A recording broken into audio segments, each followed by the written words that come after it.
Sir আছি আলহামদুলিল্লাহ। Sir sir একটা কোশ্চেন করতে যাচ্ছিলাম, ওই যে আপনাকে স্যার আমি একটা প্রবলেমের কথা বলছিলাম, ওইটা হ্যাঁ, মোটামুটি নিজে বুঝতে পারছি।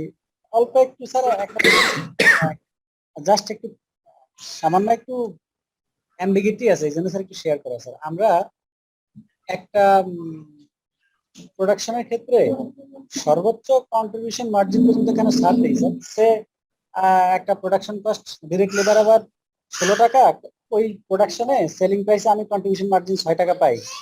টোটালি আমার বলা আছে যে আমরা যদি এই টাইমটা আমার কনস্ট্রেন্ট হয়, এই ক্ষেত্রে আমি সর্বোচ্চ 22 টাকা আমি pay করতে পারি, লেবার আওয়ারে 22 টাকা পে করতে পারি। এতে বুঝলাম স্যার আমরা কন্ট্রিবিউশন মার্জিন পর্যন্ত ছাড় দিতে পারি স্যার। মানে এই যে কন্ট্রিবিউশন মার্জিন পর্যন্ত আমি ছাড় দিলাম স্যার, 16 টাকা আমার ডিরেক্ট লেবার আর 6 টাকা আমার কন্ট্রিবিউশন মার্জিন থাকে ওই প্রোডাক্টটার ক্ষেত্রে। সর্বোচ্চ 22 টাকা ছাড় দিলাম, এই কারণে আমার যে এটা ব্রেক ইভেন পয়েন্ট আছে আমার, এই কারণে স্যার কন্ট্রিবিউশন মার্জিনটা দ্বারা কি আমার কোনো লস হচ্ছে না, লাভ হচ্ছে না, এই অ্যাটলিস্ট ভেরিয়েবল কস্ট আমার উঠে আসতেছে। আমি যদিও কোনো প্রফিট পাচ্ছি না, সর্বোচ্চ কন্ট্রিবিউশন পর্যন্ত, কন্ট্রিবিউশন মার্জিন পর্যন্ত আমরা ছাড়টা দেই কেন স্যার? এটা কি সিবিপির ক্ষেত্রে বলছেন না অন্য ইস্যু? স্যার এটা হলো স্যার এই যে কি টু ডিসিশন মেকিং স্যার। সেক্ষেত্রে একটা অঙ্ক ছিল ওয়ালটন টয় কোম্পানির একটা অঙ্ক স্যার, সেখানে বলছিল যে 13,000 ঘন্টা হলো স্যার, এখানে টাইমটা কনস্ট্যান্ট হিসেবে ধরছিল স্যার। জি জি। কোশ্চেনটা ছিল এরকম যে assuming that the company has optional use of its 13,000 direct per hour, what is the highest direct rate per hour that Walton Toy Company would be willing to pay for the additional capacity? বিষয় হচ্ছে sir একটা আমাদের এখানে একটা mic নামে কতগুলো দল আছে, ডেবি, ত্রিশ, সারা, মাইক, সুইং কিট, এর মধ্যে সবচেয়ে কমটা ছিল মাইক কন্ট্রিবিউশন মার্জিন। এই জি যার জি। কারণে ক্যাপাসিটি আমার 13,000 ঘন্টা এসে স্যার, এই ক্ষেত্রে আমরা এটা প্রতি বছর উৎপাদন হয় 40,000, কিন্তু আমার টাইম ছিল স্যার কম থাকার কারণে আমি এটার অর্ধেকটা উৎপাদন করতে পারতেছি। এখন এডিশনাল ক্যাপাসিটির জন্য মাইকটার জন্যই তো প্রয়োজন স্যার, যেহেতু আমি এটা পূরণ করবো। এই মাইকের জি স্যার কন্ট্রিবিউশন মার্জিন 6 টাকা, আর জি। ডিরেক্ট লেবার বলা আছে 16 টাকা। বলে দিই স্যার যে সর্বোচ্চ আমরা চাইলে এই ক্ষেত্রে 22 টাকা পর্যন্ত আমি পে করতে পারি এডিশনাল টাইমের জন্য। তা আমার প্রশ্নটা ছিল, এই কন্ট্রিবিউশন মার্জিন 6 টাকাকে ধরলো, ডিরেক্ট লেবার সব ধরলো 16 টাকা, এই 22 টাকা ধরলো, মানে আমরা কি সর্বোচ্চ ছাড় দেই কন্ট্রিবিউশন মার্জিন পর্যন্ত একটা প্রোডাক্টকে সর্বোচ্চ এতটুকু ছাড় দিতে পারি? এখানে সিচুয়েশনটা মনে হয় এরকম যে যেহেতু যেহেতু ডিমান্ড বেশি আছে কিন্তু টাইম কনস্ট্রেইন আছে।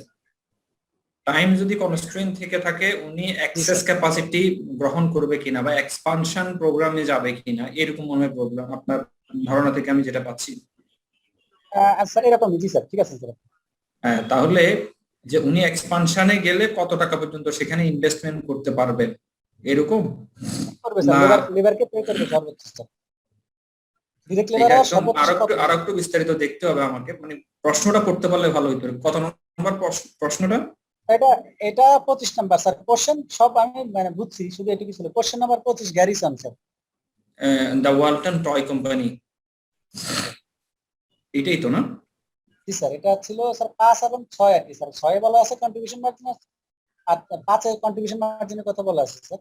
আচ্ছা ঠিক আছে, আমরা একটু বেটার হয় হচ্ছে এখন করতে গেলে একটু সময় লাগবে। জি স্যার। একটা কোম্পানি তার demand, selling price, direct material, direct labour. Sir একটা আপনার সুইটেবল কোম্পানি, টাইম আপনি করেন স্যার, সমস্যা নেই। আচ্ছা আচ্ছা, আপনারা সবাই দেখে নিন। দেখে নিলে দেন আমার সাথে আলাপ করলে অন্যরাও বুঝতে পারবে আর কি। ঠিক আছে? কনস্ট্রেন্ট রিসোর্সের প্রশ্ন যতটুকু মানে আইডিয়া করলাম, রিসোর্সের ইয়ে আছে, লিমিটেশন আছে। জি এই স্যার। কম কম রিসোর্স দিয়ে কিভাবে কন্ট্রিবিউশন মার্জিনকে বাড়াবেন, এটাই হচ্ছে মূলত প্রশ্ন। এখন আহ, এখানে আরেকটা ইস্যুস মনে হয় আছে এরকম যে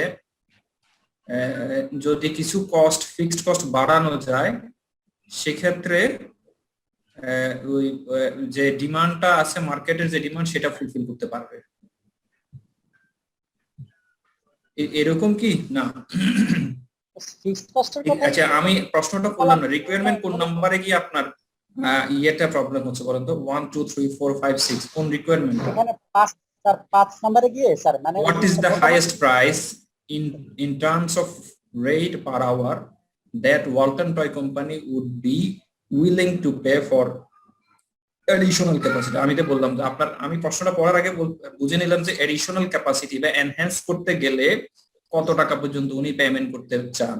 তাহলে আমাকে প্রশ্নটা পড়তে হবে, আপনারা একটু পড়ে নিয়ে নেক্সট ক্লাসের আমরা 5 মিনিট সময় নিয়ে এটা একটা আলাপ করে নিব, না হলে প্রশ্ন সলিউশন পড়ে বোঝা যায়। এখানে সলিউশনে আসতে হ্যাঁ না অন্যরাও বুঝে নিল আর কি, আপনি তো বুঝছেন, অন্যরাও প্রশ্নটা পড়ে নিলে অন্যরাও বুঝতে পারবে। তাহলে আমি যদি 5 মিনিট আলোচনা করি সবার জন্যই উপকার হবে আর কি।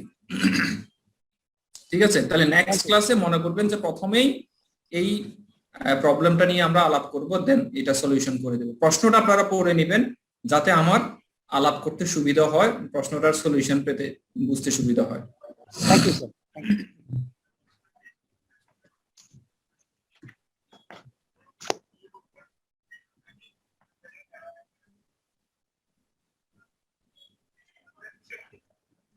আমরা প্রসেস কস্টিং এ ছিলাম আজকে।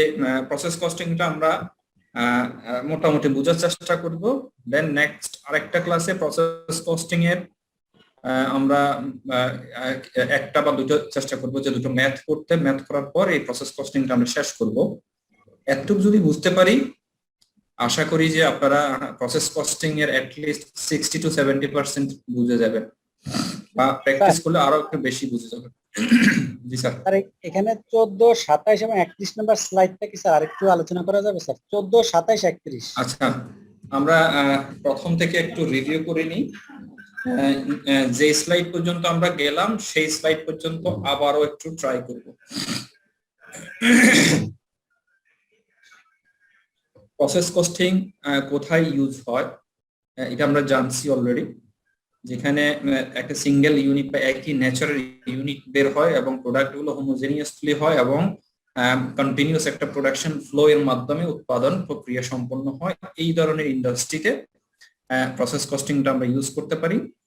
আর কস্টিং সিস্টেম যদি আমরা বলি, কেউ যদি আমাদেরকে প্রশ্ন করে যে কস্টিং সিস্টেম কত ধরনের বা কয় প্রকার, আমরা বেসিকলি জানি হচ্ছে কস্টিং সিস্টেম হচ্ছে দু ধরনের। একটা হচ্ছে প্রসেস কস্টিং আর একটা হচ্ছে জব কস্টিং সিস্টেম। এর বাইরে আরো একটা কস্টিং সিস্টেম বলে, যেটা হচ্ছে এই জব কস্টিং প্রসেস কস্টিং দুটোর ব্লেন্ডিং, এই দুটোর সম্মিলনে আর একটা কস্টিং সিস্টেম আছে, এটাকে বলা হয় অপারেশন কস্টিং সিস্টেম। এটা কিছুটা আধুনিক কস্টিং সিস্টেম, এটা আমরা একটু পরে দেখব, আমাদের সিলেবাসে নাই, বাট সিস্টেমটা জানার জন্য আমরা এটা পড়বো যে job costing system, process costing system. Costing দু রকম ভাবে হতে পারে, এর বাইরে আরেকটা ভাবে হতে পারে হচ্ছে অপারেশন কস্টিং সিস্টেম। আচ্ছা, আর প্রসেস কস্টিং এর আরেকটা বৈশিষ্ট্য হচ্ছে যে কি একটা প্রোডাক্ট থেকে আরেকটা প্রোডাক্টকে আলাদা করা যায় না।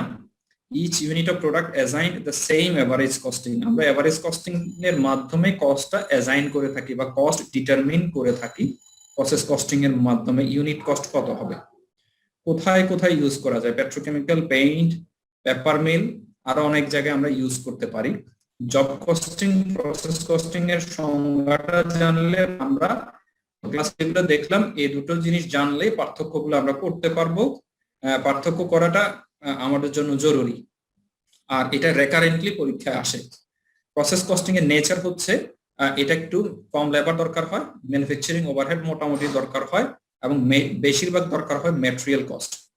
তা আমরা প্রসেস কস্টিং যে ইন্ডাস্ট্রিগুলোতে হয় দেখি যে ম্যাটেরিয়াল কস্ট 60% এর মতো ইউজ হয়, 60% ম্যাটেরিয়াল কস্ট, ম্যানুফ্যাকচারিং ওভারহেড লাগে 30%, 10% লাগে হচ্ছে লেবার। এটা একটা স্টাডি থেকে এসেছে, এর থেকে কমও হতে পারে বেশিও হতে পারে, অনেক সময় ম্যাটেরিয়াল কস্ট আরো বেশিও লেগে যায়। দেখা যায় যে প্রসেস কস্টিং এর যদি আমি রিফাইনারি বলে থাকি সেক্ষেত্রে প্রসেস কস্টিং এর ক্ষেত্রে না কস্টিং সিস্টেমের ক্ষেত্রে দেখা যায় ম্যাটেরিয়াল কস্ট অলমোস্ট 80% বা তার থেকেও বেশি হয়ে যায়।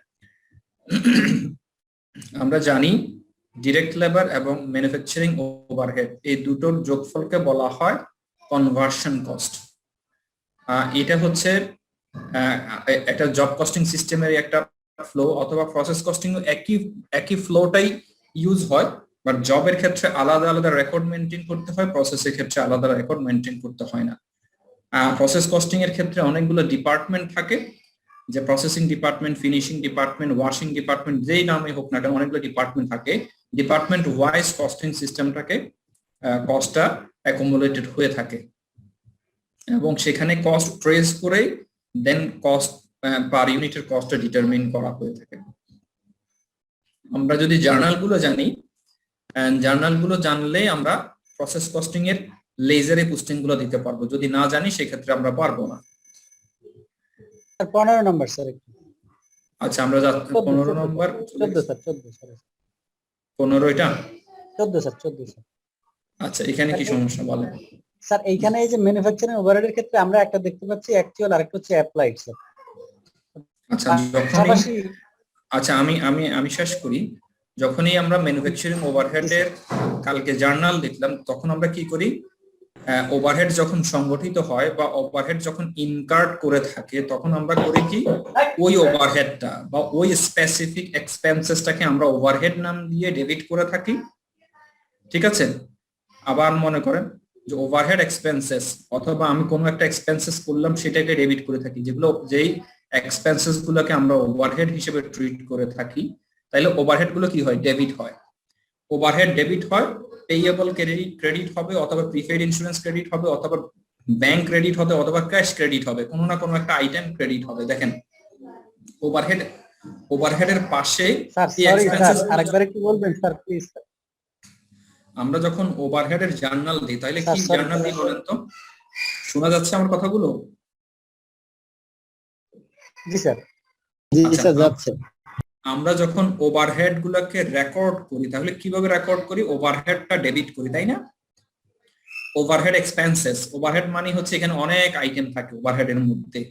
ঠিক আছে, আমার রেন্ট থাকতে হবে, ইনডাইরেক্ট ম্যাটেরিয়াল থাকতে পারে, ইনডাইরেক্ট লেবার থাকবে, তারপরে ইউটিলিটি আদার এক্সপেন্সেস থাকবে, ইলেকট্রিসিটি থাকবে, ডেপ্রিসিয়েশন থাকবে, যা যা কোম্পানির খরচ হয় ম্যানুফ্যাকচারিং এ ম্যাটেরিয়াল এবং লেবার ছাড়া সবই কিন্তু ম্যানুফ্যাকচারিং ওভারহেড। তাহলে ওভারহেড গুলোকে আমি সবগুলোকে ডেবিট করি। অল এক্সপেন্সেস ডেবিট না? জি স্যার। জি স্যার। তাহলে ম্যানুফ্যাকচারিং ওভারহেড এর কলামে তাহলে ডেবিট পাশেই তো এই লেখাগুলো আসবে, তাই না? জি স্যার। আচ্ছা, আমরা যখন আর স্ট্যান্ডার্ড কস্টিং সিস্টেম ফলো করে আমরা ওভারহেডটাকে বিভিন্ন অ্যাকাউন্টে, বিভিন্ন ডিপার্টমেন্টে, বিভিন্ন জবসে আমরা অ্যাপ্লাই করি। ঠিক আছে, আমরা যখন কোনো একটা ওভারহেড ওয়ার্ক ইন প্রসেস এর মধ্যে অথবা অন্য কোথাও অ্যাপ্লাই করি, অথবা ম্যাটেরিয়াল যখন আমরা প্রসেসে অ্যাপ্লাই করি, তাহলে কি করি আমরা? ওই প্রসেস অ্যাকাউন্টটা ডেবিট, ওই work in process debit, material credit, তাই তো নাকি? আমরা গতকালকে যে জার্নালগুলো দেখলাম, প্রসেসে আমরা যদি কোনো কিছু অ্যাপ্লাই করি, তাহলে আমরা কি ওই প্রসেসটা কি হতে থাকে, রিসিভ করতে থাকে। প্রসেসিং ডিপার্টমেন্ট যখন কোনো কিছু রিসিভ করে, ওই ডিপার্টমেন্টটা ডেবিট হয়। ম্যাটেরিয়াল দিলে process work in process debit, যদি লেবার দিই ওয়ার্ক ইন প্রসেস ডেবিট, যদি ওভারহেড দেই ওয়ার্ক ইন প্রসেস ডেবিট, তাই তো? স্যার, আর কমপ্লিট হলে ওটা ক্রেডিট হয়ে যায়। যখন আমি কোনো কিছু দিতে থাকি, তখন প্রসেসিং ডিপার্টমেন্ট কি করে, ডেবিট করে এগুলো নিতে থাকে। যখন কমপ্লিট হয়ে যায়, তখন প্রসেসটাকে আমি ক্লোজ করি, ক্রেডিট করে দিই। ঠিক আছে না? আচ্ছা, আমরা জার্নালগুলো আবার দেখি। আবার দেখেন, আমি ম্যাটেরিয়াল কিনলাম, ডেবিট, ম্যাটেরিয়াল ইনভেন্টরি আমার কাছে আসলো, ম্যাটেরিয়ালকে আমি যখন চার্জ করে দিলাম, আমার থেকে বাদ দিয়ে আমি আরেকজনকে দিয়ে দিলাম। কাকে দিলাম? প্রসেসকে, প্রোডাকশন ম্যানকে আমি দিয়ে দিলাম, তাহলে প্রসেস ডেবিট হচ্ছে। যদি ইনডাইরেক্ট ম্যাটেরিয়াল আমি অ্যাপ্লাই করে থাকি, দিয়ে থাকি, যেটা আমি ট্রেস করতে পারছি না, সেটাকে ম্যানুফ্যাকচারিং ওভারহেড করলাম। তাহলে দেখেন, আপনি যে টি কলাম দেখলেন, সেখানে ম্যানুফ্যাকচারিং ওভারহেড ডেবিট হলো না? একই জিনিস দেখেন, ম্যানুফ্যাকচারিং ওভারহেড ডেবিট, তাহলে টি কলামে ডেবিট পাশে আসবে, তাই তো? ইনডাইরেক্ট ম্যাটেরিয়াল হিসেবে। আচ্ছা, এরপরে যখন আপনি ইনডাইরেক্ট লেবার দিবেন, তারপরে কি হবে? ইনডাইরেক্ট লেবার ম্যানুফ্যাকচারিং ওভারহেড অ্যাকাউন্টের ডেবিট পাশে আসলো। আচ্ছা, এরপরে ম্যানুফ্যাকচারিং ওভারহেড আরো অনেকগুলো হতে পারে, হাজার হাজার ম্যানুফ্যাকচারিং ওভারহেড আইটেম, যতগুলো হতে থাকুক ম্যানুফ্যাকচারিং ওভারহেড ডেবিট, পেয়েবল, কোনো একটা পেয়েবল ডেবিট হবে, অথবা ক্যাশ ডেবিট হবে, ক্যাশ ক্রেডিট হবে, অথবা প্রিপেইড ইন্স্যুরেন্স হবে, অথবা অ্যাকুমুলেটেড ডেপ্রিসিয়েশন ক্রেডিট হবে। যত ধরনের খরচ হতে থাকে ম্যানুফ্যাকচারিং ওভারহেড ডেবিট, ওই খরচটা, ওই পেয়েবলটা, কাউন্টার পার্টটা ক্রেডিট হয়। আমরা তাহলে ম্যানুফ্যাকচারিং ওভারহেড ডেবিট হলে ডেবিট পাশে লিখলাম, তাই না? ম্যানুফ্যাকচারিং অ্যাকাউন্টে ডেবিট পাশে লিখবো। আচ্ছা, লিখলাম, লিখা শেষ। আমরা ম্যানুফ্যাকচারিং ওভারহেডটা এবার অ্যাপ্লাই করব। কাকে দিব? প্রসেসকে দিব, অথবা কোনো একটা জবসকে দিব। এখানে যদি কোনো একটা জবস হতো তাহলে working process job number 1, working process job number 2, working process job number 3, এভাবে আমরা রেকর্ড মেনটেন করি। তাহলে প্রসেসকে যদি আমি ওভারহেডটা অ্যাপ্লাই করি, ওভারহেডটা যদি প্রসেসের মধ্যে আমি দিয়ে দেই, মেটেরিয়াল দিলে প্রসেস ডেবিট, লেবার দিলে প্রসেস ডেবিট। যদি ম্যানুফ্যাকচারিং ওভারহেডটা তাকে আমি দেই, তাহলে সে কি করবে? এটাকে রিসিভ করবে, সে ফুলে ফেপে বড় হতে থাকবে, তখন সেটা কি হবে? ডেবিট। তাহলে যদি প্রসেস ডেবিট হয়, ম্যানুফ্যাকচারিং ওভারহেড ক্রেডিট। আমি ম্যানুফ্যাকচারিং ওভারহেড অ্যাকাউন্টটাকে অ্যাপ্লাই করে ক্রেডিট করে দিচ্ছি। তাহলে এখানে দেখেন ম্যানুফ্যাকচারিং ওভারহেড অ্যাকাউন্টে কি হবে? তাহলে ক্রেডিট হবে না? Overhead applied to work in process, G sir. Credit পাশে লিখলাম। আপনি জার্নালটাকে এখানে লেজারে রূপান্তর করলেন। আপনি যদি জার্নাল না জানেন, জার্নালটা যদি লিংক করতে না পারেন, তাহলে প্রবলেমে পড়বে। জাকির, আপনি কি শুনতে পাচ্ছেন? Thank you sir, thank you, বুঝতে পারছি স্যার। আচ্ছা, তাহলে স্যার আমি শুনতে পাচ্ছি স্যার। হচ্ছে স্যার আমাদের ওভারহেডে যতগুলো আইটেম থাকবে, স্যার আমরা ওভারহেডে যতগুলো আইটেম থাকবে প্রত্যেকটা আইটেমকে যখন আমরা শিফট করে দিব তখন সেগুলো ডেবিট হবে, আর অ্যাপ্লাই করলাম ওভারহেড গুলো, সেটা যার কারণে ক্রেডিট হয়ে যাচ্ছে স্যার, জি জি জি, কমে যাচ্ছে স্যার আমার। Thank you. একটু আগে স্যারটা দেখতে পারি স্যার, এটা ইমিডিয়েট আগে থেকে না স্যার, এটা না, এটা স্যার এটা এখানে প্রথমে যখন পারচেজ করি স্যার, পারচেজ করার সময় পারচেজটা ডেবিট হয়, তারপর ওইটার এগেইনস্টে ক্রেডিট কোনটা হবে? এটা কি ক্যাশ বা অ্যাকাউন্টস রিসিভেবল থাকবে না পাশে স্যার? সরি, অ্যাকাউন্টস পেয়েবল থাকবে। অ্যাকাউন্টস পেয়েবল থাকবে, ম্যাটেরিয়াল ডেবিট, অ্যাকাউন্টস পেয়েবল অথবা কি হবে? ক্যাশ অথবা ব্যাংক ক্রেডিট। হ্যাঁ, ব্যাংক ক্রেডিট হবে। ম্যাটেরিয়ালসের আন্ডারে আমরা পারচেজটা ডেবিটে রাখছি, আর এখানে কি ডাইরেক্ট ম্যাটেরিয়ালটা বেসিক্যালি ম্যাটেরিয়ালটা ডেবিট, অন্য কাউন্টার পার্টটা অন্য একটা নাম হবে আর কি। এখানে পারচেজ লিখছেন তো, পারচেজ না হয় অন্য একটা আইটেমও হতে পারে, ব্যাংক হতে পারে, ক্যাশ হতে পারে, যে কোনো একটা হতে পারে। এটা এখানে আমার মনে হয় এই জিনিসটা একটু ভুল লিখছেন না, ভুল না, আমার মনে হয় পেয়েবল দিলে এটা বেটার হতো। এই জিনিসটা নিয়ে তো আপনার কনফিউশন, তাই না? এটা যেমন, কারণ এটা ডেবিট হবে, ওটা ক্রেডিট কেন হচ্ছে? এই জিনিসটা ঠিক আছে, এটা আমি দেখি নাই, খেয়াল করিনি, কিন্তু জার্নালের নিয়ম অনুসারে আপনি ডেবিটটা ডেবিট পাশে লিখবেন, ক্রেডিটটা ক্রেডিট পাশে লিখবেন, কিন্তু লেখাটা হয় উল্টোটা, আচ্ছা, আমরা এতটুকু পর্যন্ত বুঝলাম। এরপরে গতকাল ক্লাসে আমরা ইকুইভ্যালেন্ট প্রোডাকশন ইউনিট বুঝলাম, এটাও আমরা আশা করি পারবো। ইকুইভ্যালেন্ট ইউনিট গুলোকে আমরা কমপ্লিট ইউনিটে রূপান্তর করিনি, আমরা যত পার্সেন্টেজ কমপ্লিট হয় সেই পার্সেন্টেজ দিয়ে গুণ করলেই আমরা ইকুইভ্যালেন্ট ইউনিট গুলা পেয়ে যাই। আমরা কস্ট পার ইউনিট কিভাবে বের করব? যদি টোটাল কস্ট আমরা পেয়ে যাই, তার সেই টোটাল কস্টকে যদি ইকুইভ্যালেন্ট ইউনিট দিয়ে ভাগ করি, তাহলে কস্ট পার ইকুইভ্যালেন্ট ইউনিট পাবো।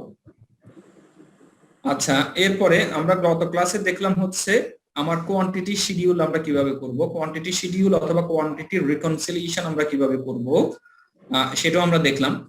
এই ক্ষেত্রে এটা দেখার ক্ষেত্রে আমরা একটা জিনিস, আমাদেরকে একটা সূত্র মনে রাখতে বলেছিলাম, যেহেতু আমরা এভারেজ মেথডে অঙ্ক করব। ওই সূত্রটা হচ্ছে এই যে এখন আমরা যেটা দেখতে পাচ্ছি, ইকুইভ্যালেন্ট ইউনিট অফ প্রোডাকশন যদি আমরা বের করতে হয়, তাহলে আমরা কিভাবে বের করব? ইউনিটস কমপ্লিটেড এন্ড ট্রান্সফার্ড, এটা 100%।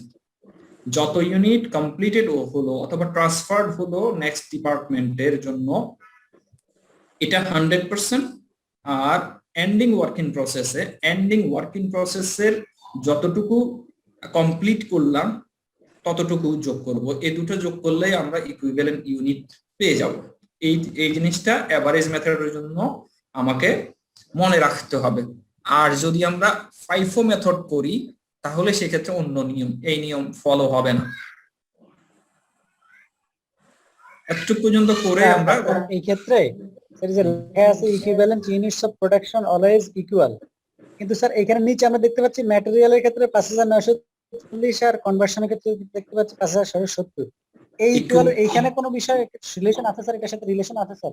না না ওইরকম কোনো রিলেশন নেই, এটা ইকুয়াল টু বলছে, ইকুয়ালস না বলে এটা এটা এটা কিভাবে আমরা পাই আর কি। আপনি এক্ষেত্রে সূত্র বলে দিচ্ছে যে কি আপনি কমপ্লিটেড ইউনিট যেটা হলো এটা 100% নিব, আর ওয়ার্ক ইন প্রসেসের যতটুকু কমপ্লিট হবে ততটুকু নিব। আপনাকে এটা ইকুয়াল ওইটা এরকম কোনো কিছু বোঝার দরকার নেই।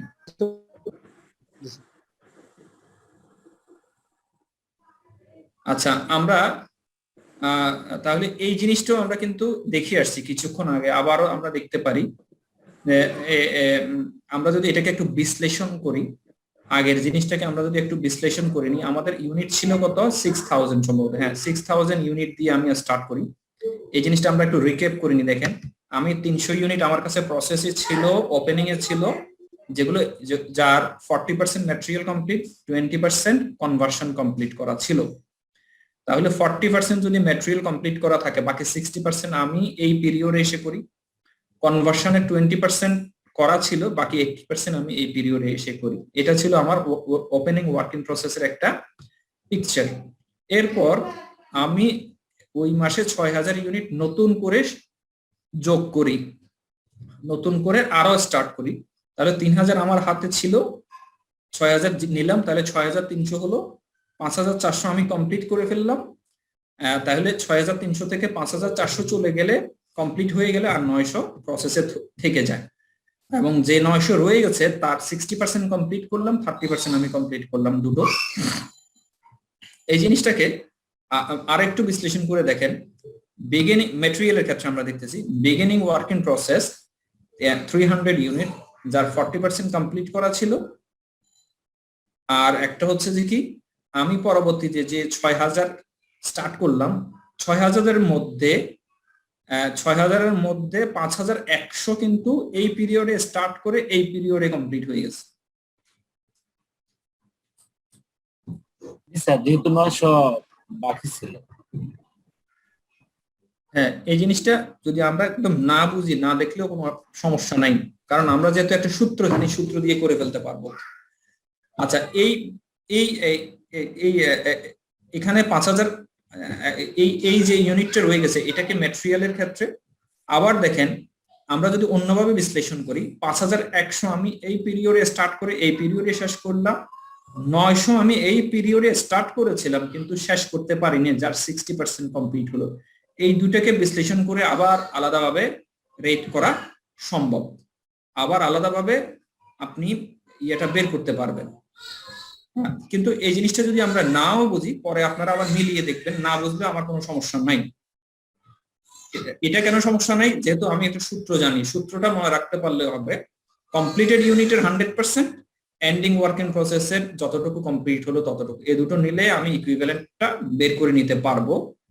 আর এটা যদি আজ জানেন বা বুঝেন আরো ভালো। আচ্ছা এখন একটা পিকচার আমরা দেখতেছি স্যার, কিন্তু স্যার এখানে তো ইকুইভ্যালেন্ট হয় না স্যার। হয় নাই? না, ইকুইভ্যালেন্ট তো হচ্ছে না স্যার। 5940 ম্যাটেরিয়াল না? জি স্যার, 5040 আর ম্যাটেরিয়ালস 5940 কি মিলে নাই না? ইকুইভ্যালেন্ট না না মানে স্যার হচ্ছে ম্যাট্রিক্সের সাথে কনভার্সনটা মিলাচ্ছে। কনভার্সনের স্যার একটু ইয়ে ভাই ম্যাটেরিয়ালের জন্য লজিক একরকম, কনভার্সনের জন্য জি। লজিক আরেকটা, ডিফারেন্ট লজিক আছে, সেজন্যই মিলে নাই ভাই। দুটোর জন্য ইকুয়াল হবে না।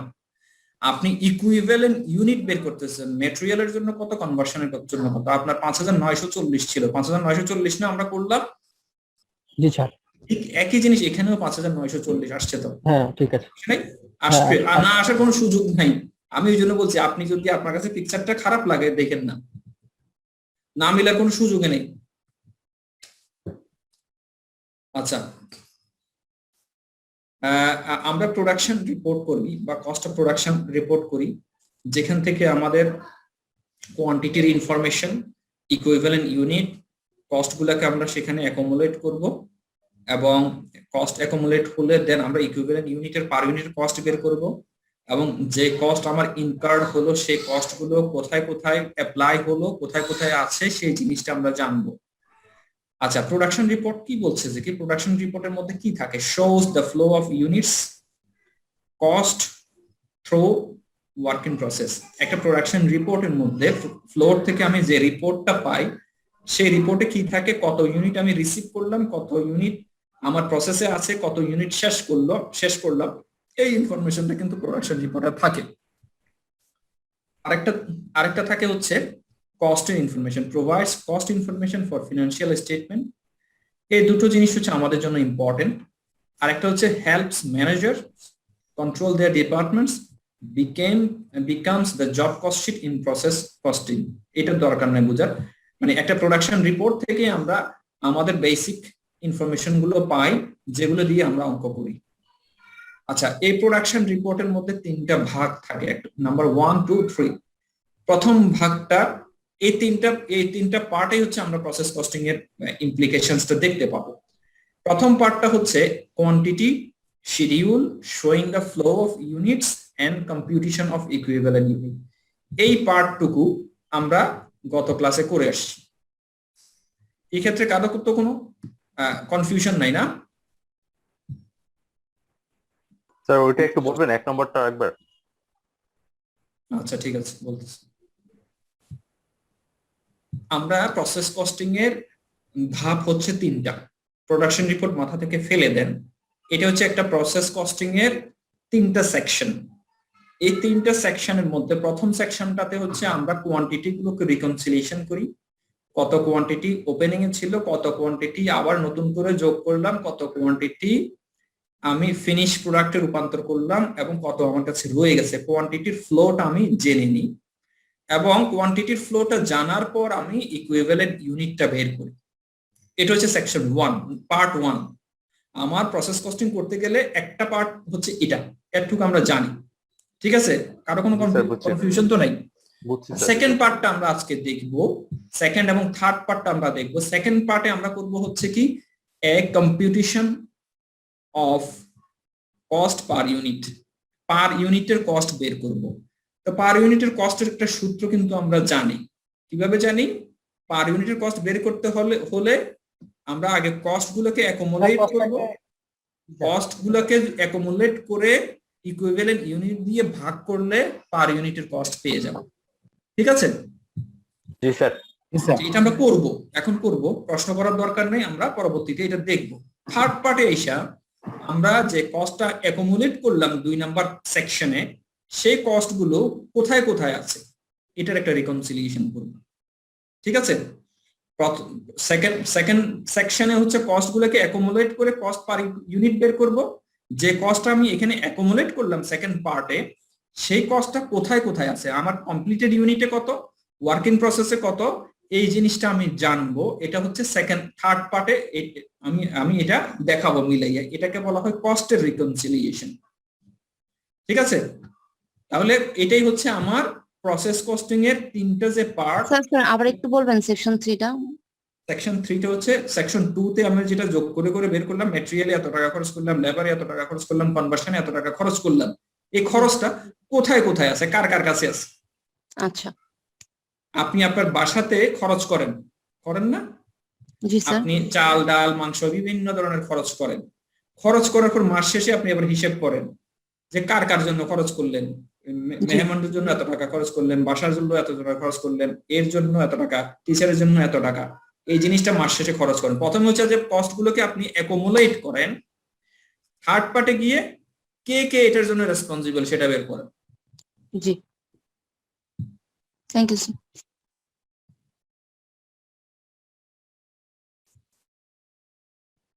আমরা এখন একটা প্রশ্ন দেখব। এই প্রশ্ন থেকে 3টা সেকশনকে আমরা আস্তে আস্তে আমাদের মাথার মধ্যে ঢুকাতে চেষ্টা করব।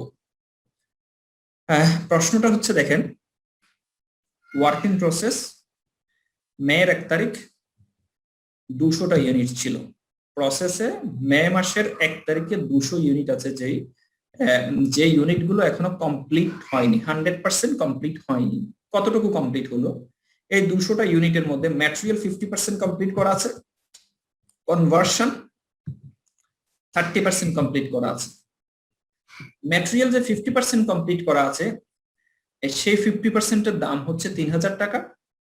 কনভার্সন যে 30% কমপ্লিট করা আছে, লেবার এবং ওভারহেড যে কমপ্লিট করা আছে কিছু অংশ, তার কস্ট হচ্ছে 1000 টাকা। এটা একটা প্রশ্নের প্রথম পার্ট। এরপরের পার্টে আমরা একটু দেখি, units started into production in May মাসে আমি আরো 5000 ইউনিট দিয়ে স্টার্ট করলাম। পুরো 5000 ইউনিট আমি মে মাসে আমি কাজে লাগালাম, আরো নতুন করে কাজে হাত দিলাম।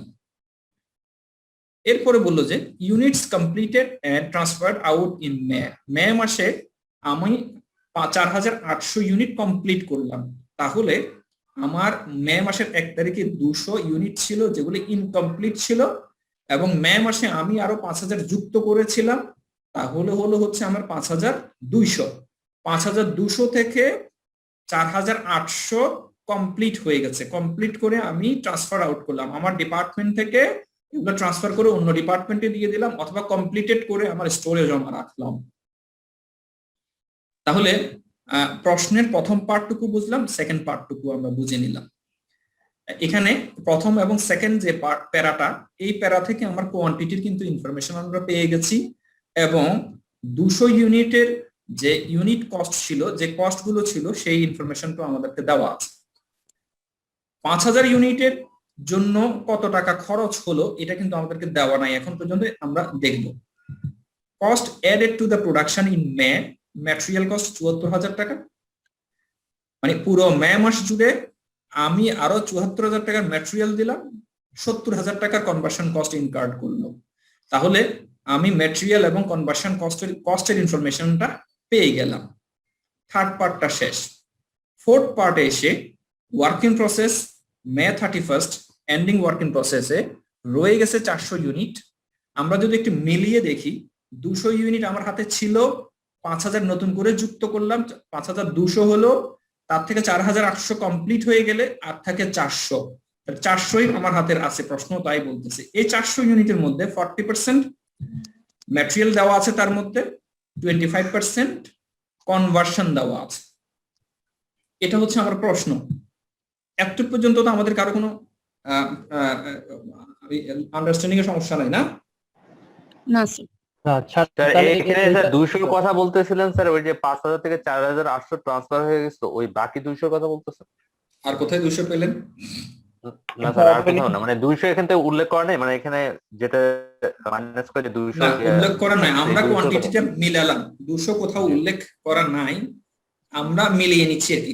কোথাও কোনো কিছু বলা না থাকলে, আপনার কাছে 200 টাকা আছে, আপনি আরো 5000 টাকা আপনার আম্মা থেকে পেলেন, 4800 টাকা আপনি আইসিএমএ তে দিয়ে ফেললেন, তাইলে আপনার পকেটে কত থাকবে?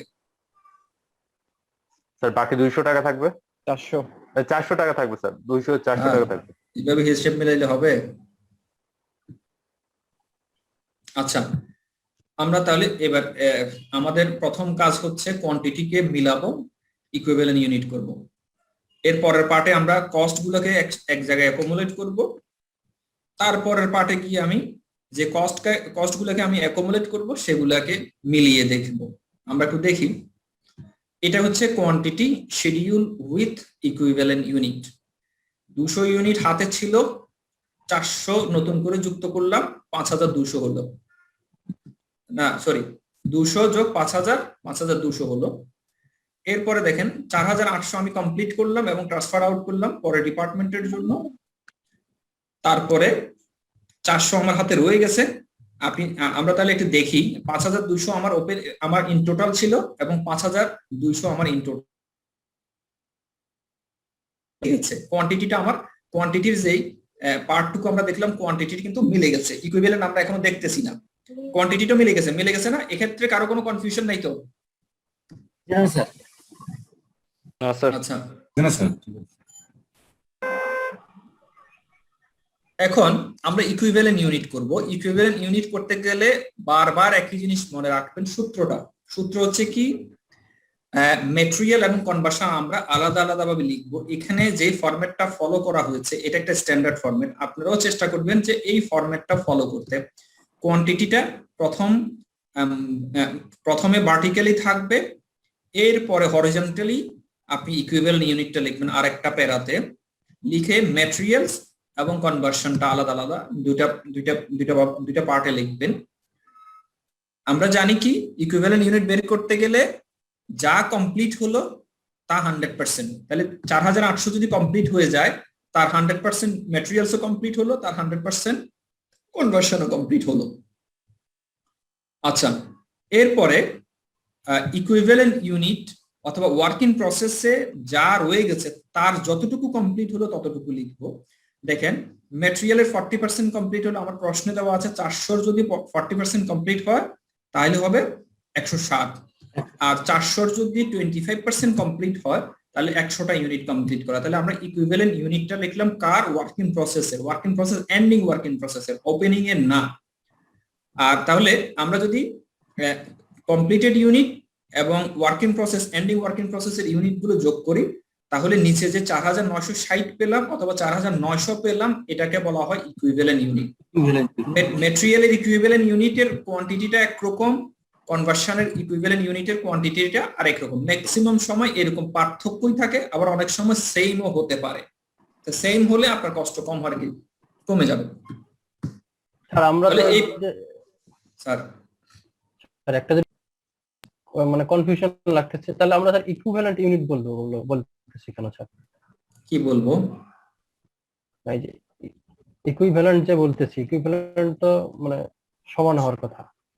ইকুইভ্যালেন্টের কি সমান?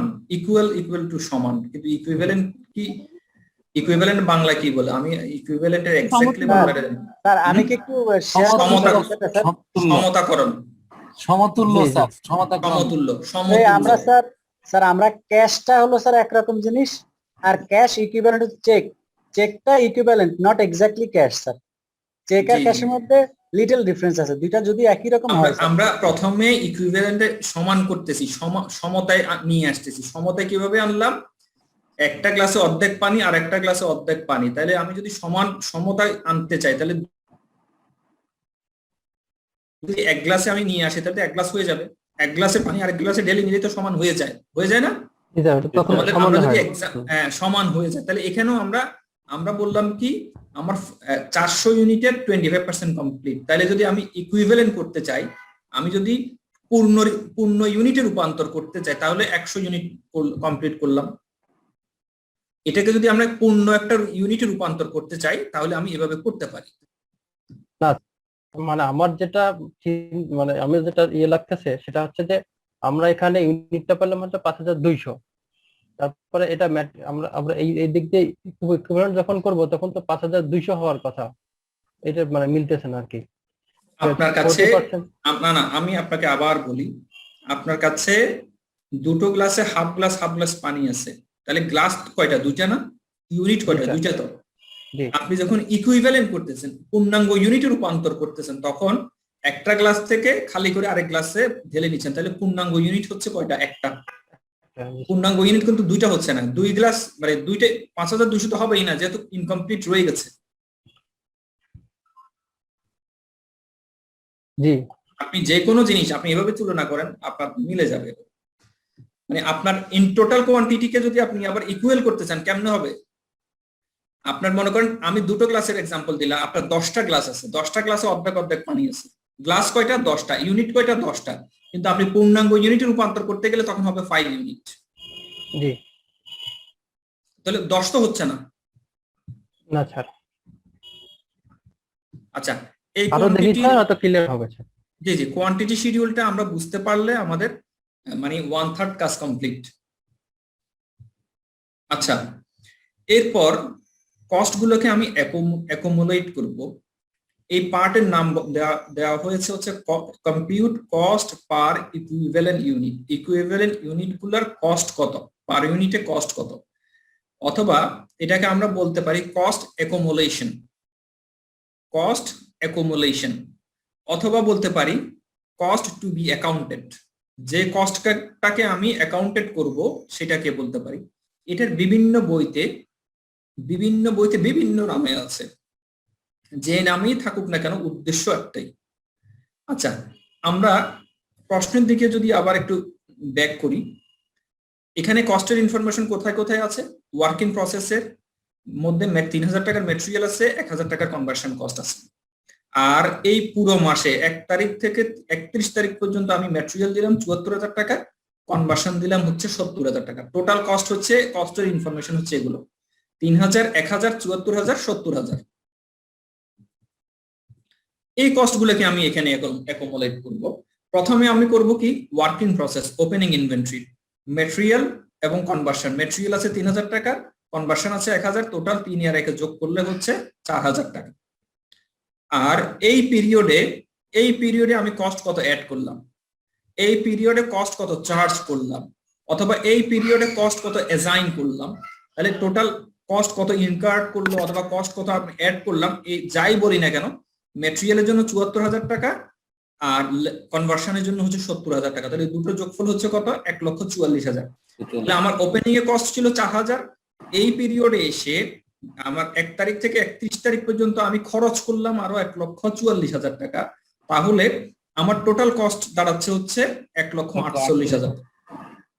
এখন মেটেরিয়ালের ভার্টিক্যালে আমি মেটেরিয়ালের কস্ট গুলো লিখলাম, কনভার্সনের ভার্টিক্যালি আমরা কনভার্সনের কস্ট গুলো লিখলাম। তাহলে মেটেরিয়ালের টোটাল কস্ট কত, কনভার্সনের টোটাল কস্ট কত, আবার যখন টোটাল যোগ করব 1,40,000 এখন আমি ইকুইভ্যালেন্ট ইউনিটের কস্ট বের করব। আমরা এখানে কস্ট গুলোকে আমরা যোগ করলাম বা অ্যাকোমোলেট করলাম। তাহলে আমার মেটেরিয়ালের কস্ট হচ্ছে 77,000, মেটেরিয়ালের ইউনিট কয়টা, 4,960। কনভার্সনের কস্ট হচ্ছে কত, 71,000, কনভার্সনের ইউনিট হচ্ছে কত, 4,900। আমরা জানি কস্ট পার ইকুইভ্যালেন্ট ইউনিট অথবা কস্ট পার ইউনিটের কস্ট বের করতে গেলে আমাদের একটা সূত্র আমরা প্রথমে শিখে আসছি, cost divided by equivalent unit. ঠিক আছে, এখন দেখেন আমরা যখন এই টোটাল কস্টকে ইকুইভ্যালেন্ট ইউনিট দিয়ে ভাগ করব, কস্ট পার ইকুইভ্যালেন্ট পেয়ে যাব। একই রকম ভাবে মেটেরিয়াল এবং কনভার্সন দুটোর কস্ট আমরা পাবো। থার্ড লাইনে গিয়ে আমরা পাবো হচ্ছে, তাহলে মেটেরিয়ালের ইকুইভ্যালেন্ট কস্ট 15 টাকা, কনভার্সনের ইকুইভ্যালেন্ট কস্ট হচ্ছে 14 টাকা 90 পয়সা। তাহলে আমরা জানি মেটেরিয়াল এবং কনভার্সন কস্ট দুটো যোগ করলে হচ্ছে একটা ইউনিটের কস্ট। আমরা জানি কি, মেটেরিয়াল, লেবার এবং ওভারহেড, এই তিনটা আইটেম যোগ করলে আমরা একটা ইউনিটের কস্ট পাই। তাহলে মেটেরিয়াল আলাদাভাবে আছে, লেবার এবং ওভারহেড সংযুক্ত ভাবে আছে। তাহলে এই দুটো যোগ করে ফেললে আমরা কি পাবো, একটা ইউনিটের টোটাল কস্ট, সেজন্য এটাকে বলা হয় total cost per equivalent unit. এই এতটুকু বুঝলে আমাদের সেকেন্ড পার্ট শেষ। আর এতক্ষণে এখন আপনারা প্রশ্ন করতে পারেন। এটা ইজি আছে স্যার। ঠিক আছে লেবার এন্ড ওভারহেডটা একবার বলবেন? লেবার আর ওভারহেড মানে কি, লেবার আর ওভারহেড যোগ করলে কনভার্সন। স্যার ওই যে ইকুইভ্যালেন্ট পার্টটা করার সময় স্যার 400 টাকার কিভাবে আসতো স্যার, মানে 400 ইউনিট? 400 ইউনিট কোথায় পেলেন? এখানে তো ইউনিটের কোনো কিছু নাই, ইউনিট তো আমরা আগে ক্যালকুলেট করে নিলাম। স্যার আগের স্লাইডটা একটু দেন স্যার, আগের স্লাইডটা নিয়ে একটু আসতে হচ্ছে স্যার। এখানে স্যার আমরা যদি টোটাল কস্ট পার ইউনিট না লিখি, সরি স্যার ইউনিট না স্যার, এই যে পার ইউনিট বলে তাহলে হবে না। জি 31 মে ওয়ার্ক ইন প্রসেস যে 400 ইউনিট, এটা 400 ইউনিট না স্যার, 400 স্যার 4,800 নিচে যেটা স্যার আপনার 4,800 নিচে 400টা ইউনিট। আমার প্রথম পার্টটুকু হচ্ছে আমি কোয়ান্টিটি মিলালাম। ইকুইভ্যালেন্টের ক্ষেত্রে সূত্র হচ্ছে আমাদের কতটুকু কমপ্লিট হয়ে গেল 4,800 আমি নিলাম মেটেরিয়ালের ক্ষেত্রে, কনভার্সনের ক্ষেত্রে। ওয়ার্ক ইন প্রসেসে আমার রয়ে গেছে 400 unit.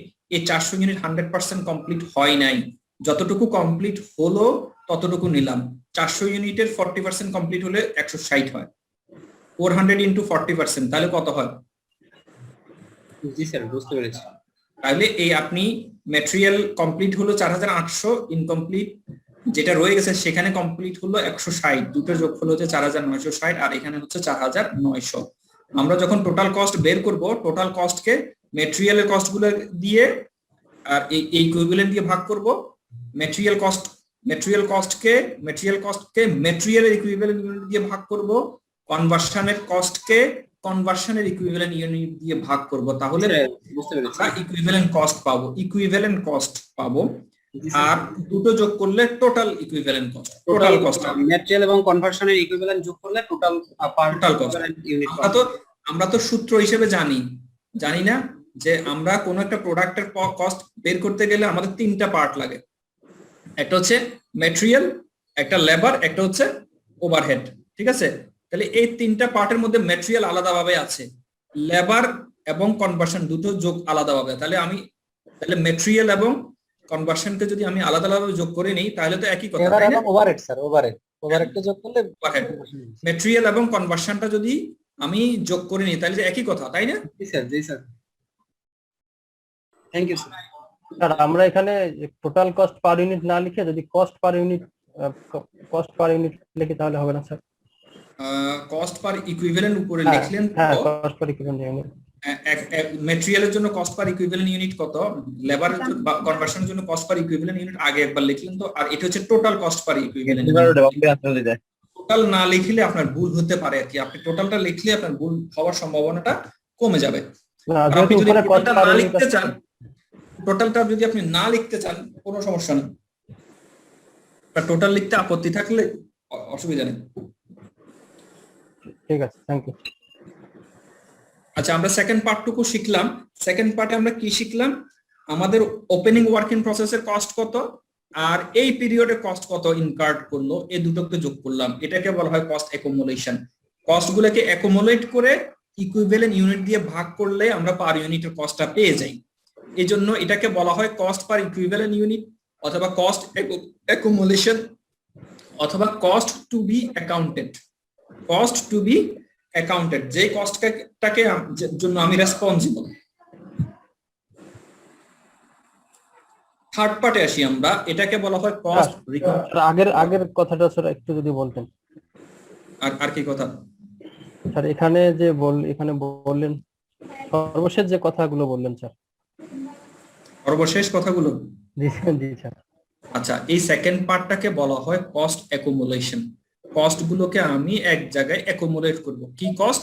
Opening inventory cost, opening working প্রসেসের কস্ট এবং এই পিরিয়ডে যে খরচগুলো হলো সেগুলোর যোগ করব আমরা এখানে, যেটা আমরা করলাম। ওপেনিং ওয়ার্কিং প্রসেসের কস্ট আমরা নিয়ে আসলাম এবং এই পিরিয়ডে যা খরচ হলো তাও আমরা নিয়ে আসলাম, এটাকে বলা হয় কস্ট অ্যাকুমুলেশন। অথবা বলা হয়ে থাকে, যেহেতু টোটাল কস্টকে আমরা যখন ইকুইভ্যালেন্ট ইউনিট দিয়ে পার ইউনিটের ইকুইভ্যালেন্ট কস্ট বের করি, এই জন্য বলা হয় compute cost per equivalent unit. আবার অন্য বই তো অন্য কোনো নামেও দেওয়া থাকতে পারে। ঠিক আছে, এরপরে এই সেকশনটাতে, সেকেন্ড সেকশনটাতে যে কস্ট গুলোকে আমি অ্যাকুমুলেট করলাম, এই 1,48,000 টাকা আমরা এখানে অ্যাকুমুলেট করলাম, এটার রিকনসিলিয়েশন করব। যেমন আমরা এর আগের স্লাইডটাতে এখানে কোয়ান্টিটি রিকনসিলিয়েশন করলাম না, আমি 200 আমার পকেটে ছিল, 5,000 পেলাম, 5,200 হলো, এটা টোটাল। এটাকে আমি আবার নিচে মিলিয়ে নিলাম, এটাকে বলা হয় কোয়ান্টিটির রিকনসিলিয়েশন। ঠিক আছে না? 4,800 আর 400 দুটো যোগ করলে 5,200, তাহলে কোয়ান্টিটিটা মিলে গেল। ঠিক একই রকম ভাবে আমি যে কস্টটুকু এখানে অ্যাকুমুলেট করলাম, কস্টটাকে আমি এখন অ্যাসাইন করব। কস্টটা কোথায় কোথায় আছে, কস্টটাকে আমি অ্যাসাইন করব, অথবা এটাকে বলা হয় কস্ট রিকনসিলিয়েশন। ঠিক আছে, এটাকে কস্ট রিকনসিলিয়েশন বলে, অথবা কস্ট অ্যাসাইনমেন্ট বলে, অথবা কস্ট অ্যাকাউন্ট ফর বলে। আসসালামু আলাইকুম ভাইয়া, ভালো আছেন? হ্যাঁ, ওই যে ক্লাস।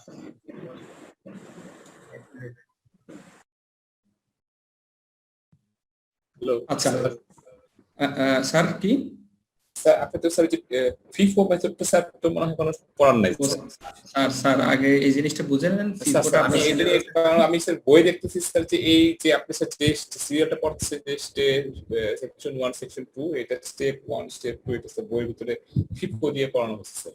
এই বিষয়টা স্যার আপনি একই জিনিস, আপনি এটা বুঝলে ফিফোটাও বুঝবেন। সেটাই স্যার, আমি সেজন্য স্যার মানে আপনি ঘরে ঢুকলে বের হতে পারবেন স্যার। ফিফোটা হচ্ছে এরকম যে আপনি আগে ঘরে ঢুকে গেলেন, বের হবেন কেমনে সেটা রাস্তা আপনি বের করে ফেলতে পারবেন, আগে ঘরে ঢুকে যাই স্যার। আচ্ছা, আমরা কস্টটাকে রিকনসিলিয়েশন করব।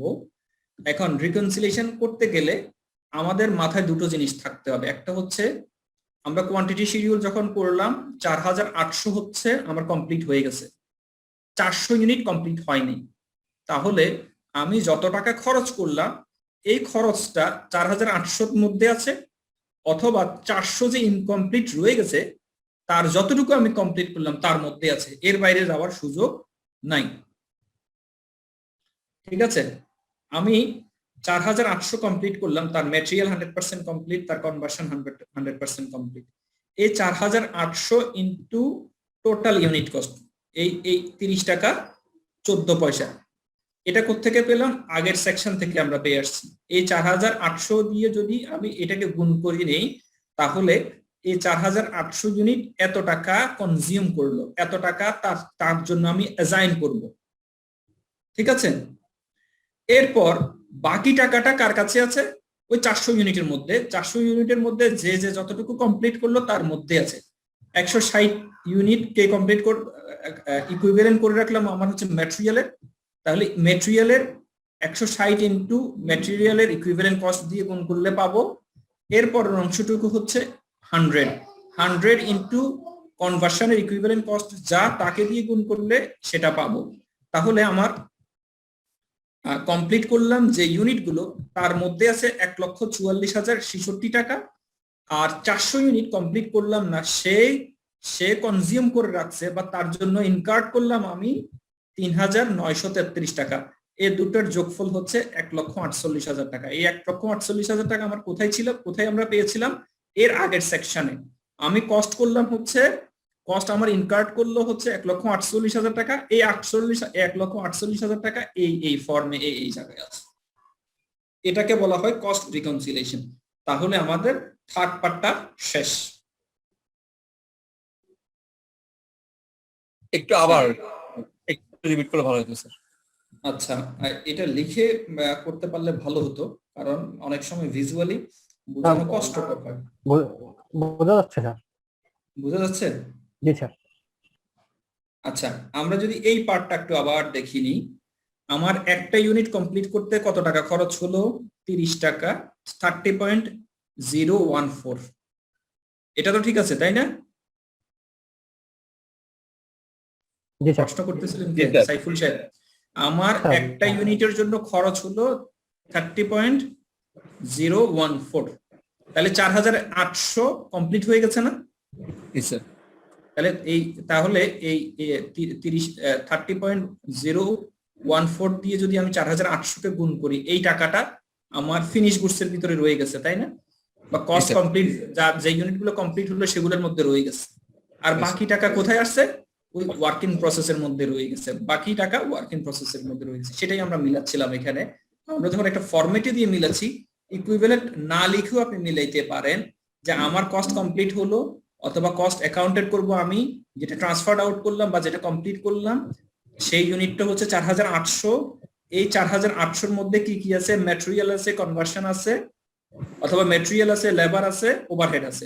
তাহলে ম্যাটেরিয়াল, লেবার, ওভারহেড মিলিয়ে একটা ইউনিটের কস্ট পেলাম আমি হচ্ছে 30 টাকা। তাহলে 30 টাকা ইনটু 4,800, তাহলে এই ভদ্রলোক বা যে ইউনিটগুলো কমপ্লিট হয়ে স্টোরে চলে গেছে তারা 1,44,067 টাকা তার জন্য আমি অ্যাসাইন করব।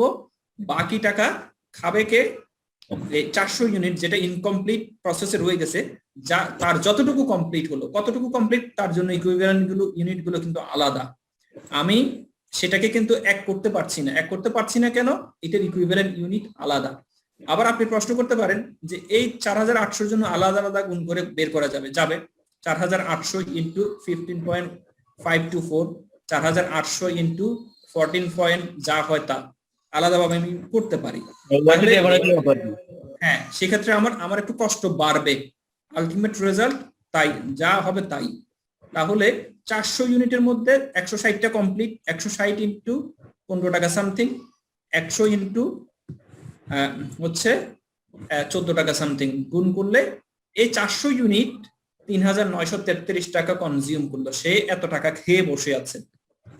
আর এই 1,44,067 টাকা আমি ট্রান্সফার করে দিলাম, ফিনিশ গুডস করে রূপান্তর করে অন্য ডিপার্টমেন্টে ট্রান্সফার করে দিলাম, অথবা ফিনিশ গুডস রূপান্তর করে স্টোরে পাঠিয়ে দিলাম।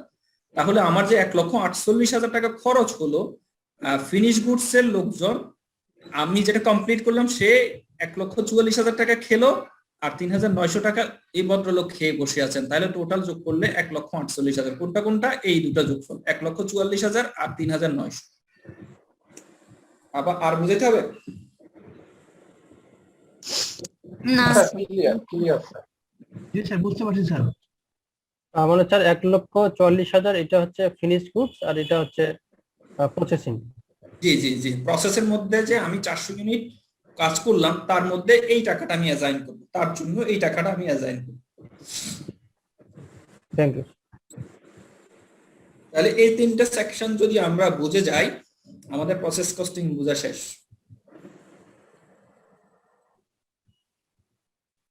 আমরা প্রথমে একটা জিনিস পড়ে আসছিলাম, তাই না, যে কস্টিং সিস্টেম সাধারণত দু রকম।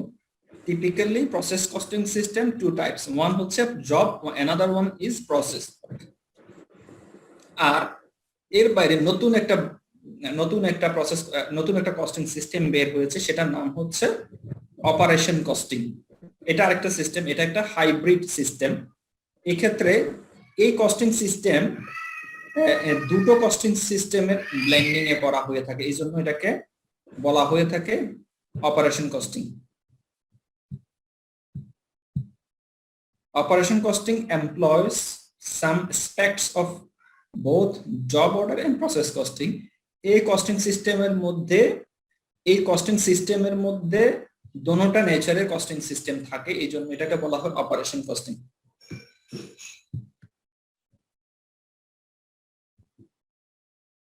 আমরা আবার জার্নাল গুলো দেখে নিই, ম্যাটেরিয়াল কিভাবে করলাম।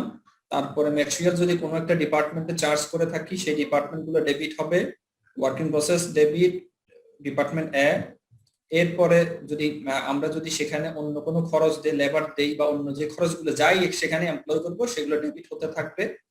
ওভারহেড দিলেও ডেবিট হতে থাকবে, প্রসেস গুলো ডেবিট হবে এবং ওই খরচটা ক্রেডিট হতে থাকবে।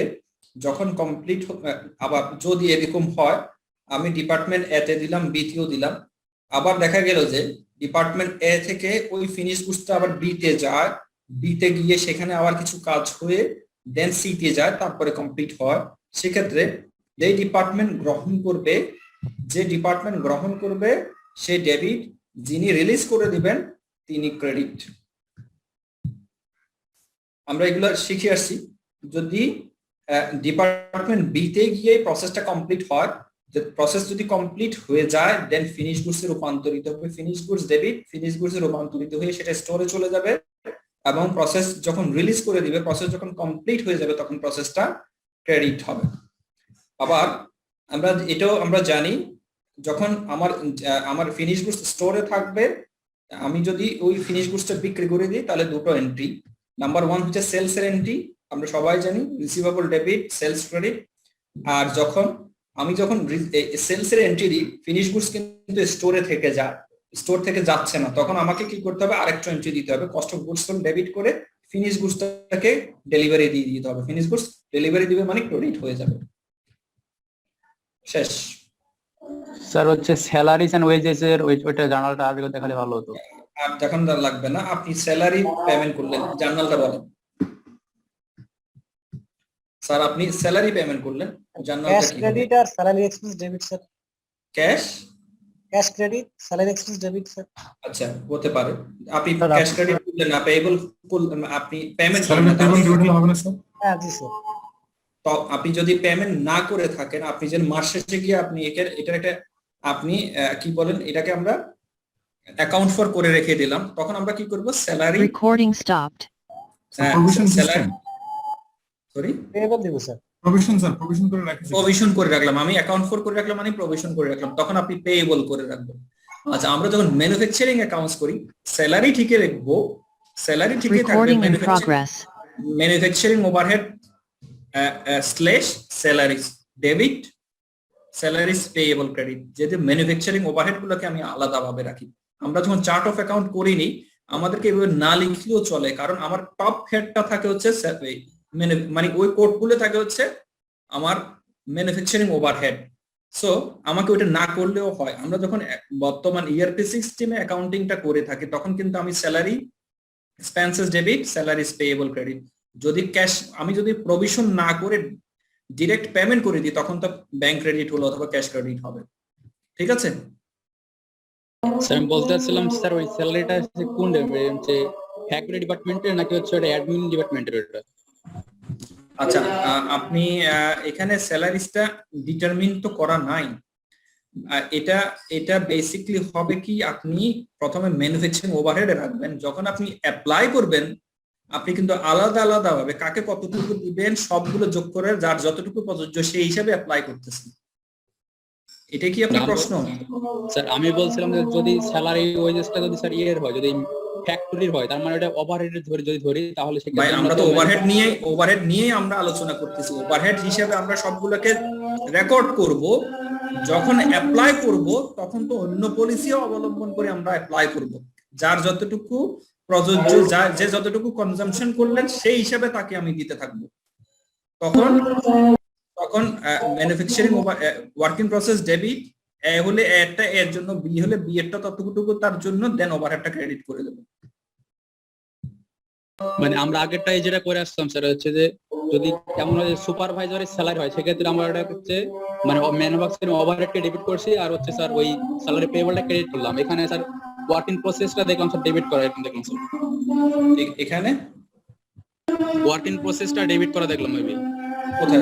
এখানে কোথায় দেখলেন স্যার? আগের স্লাইডে মনে হয় যে দেখলাম। না, আমার প্রথম স্লাইড এটা, দ্বিতীয় স্লাইড হচ্ছে এটা, আর পরে নাম্বার স্লাইড হচ্ছে এটা স্যার, এটা স্যার, এটা। হ্যাঁ, এখানে আপনি যদি এটা ডিরেক্ট লেবার, এখানে ডিরেক্ট লেবার বলা আছে, আপনি তো ডিরেক্ট লেবার ওভারহেড না। আচ্ছা স্যার বুঝতে পারছি এবার, আমি ভাবছিলাম এটা ফ্যাক্টরি স্যার। ও স্যার প্রথমেই বলছি ম্যাটেরিয়াল লেবার গেল, দেন ওভারহেডের ইস্যু আসছে। আচ্ছা আমরা তাহলে সেটা ক্রেডিটে যাবে আর কনজিউম করার পর যার কাছে যাবে সেটা ডেবিট হয়ে যাবে, উল্টো হচ্ছে ব্যাপারটা এরকম না স্যার? যে জিনিসটা কনজিউম হচ্ছে সেটা ক্রেডিটে যাচ্ছে আর যে জিনিসটা কনজিউম হওয়ার পর যা হচ্ছে সেটা ডেবিট হচ্ছে। জি আচ্ছা, আমরা তাহলে প্রসেস কস্টিং বুঝলাম। আমরা একটা প্র্যাকটিস কি করব আজকে? সময় আছে স্যার আমার। হ্যাঁ সময় আছে স্যার, এখনো করা যাচ্ছে। আচ্ছা ঠিক আছে।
আপনাদের একটা প্রশ্ন দেখতে পারলে ভালো হইতো। প্রশ্ন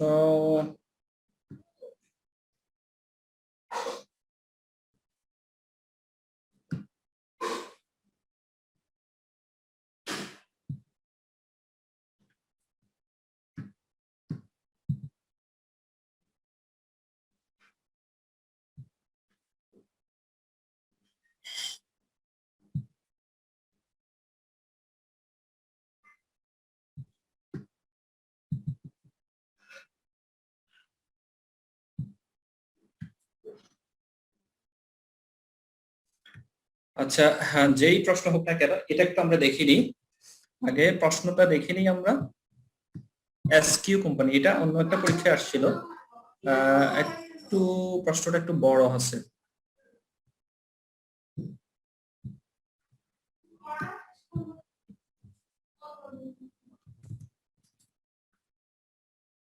প্রশ্নটা একটু আমরা দেখি। এসকিউ কোম্পানি একটা company, manufacturer of digital watch তৈরি করে। The company's CFO is trying to verify accuracy of the ending working share process. করা যাবে চ্যাট বক্সে? এখন না করি, এটা আমরা কমপ্লিট করে দিব। আমি ওই যে সবগুলো একসাথে করে কমপ্লিট করে দিব এই মুহূর্তে না দিই, অথবা আপনারা যদি কেউ একটু দেখতে চান ইয়ে করে নিতে পারেন, একটু স্ক্রিনশট নিয়ে নিতে পারেন। আমার ল্যাপটপে তো ল্যাপটপে স্ক্রিনশট নেওয়া যায় তো, ল্যাপটপে স্ক্রিনশট নেওয়া যায়। এটা হচ্ছে স্পিনিং টুলস নামে একটা ইয়ে আছে, আপনি স্টার্ট বাটনে গিয়ে স্পিনিং টুলস, স্পিনিং স্যার অথবা Windows button shift plus S দিলে হচ্ছে হয় স্যার। হ্যাঁ আচ্ছা ঠিক আছে, ওভাবে করে নেন।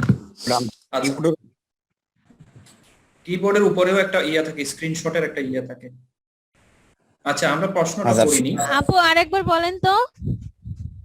আপু উইন্ডোজে যে মানে ছবিযুক্ত যে কিবোর্ড আছে ওই আর হচ্ছে শিফট একসাথে চেপে তারপর হচ্ছে এস, তাহলে ওকে আপু। আচ্ছা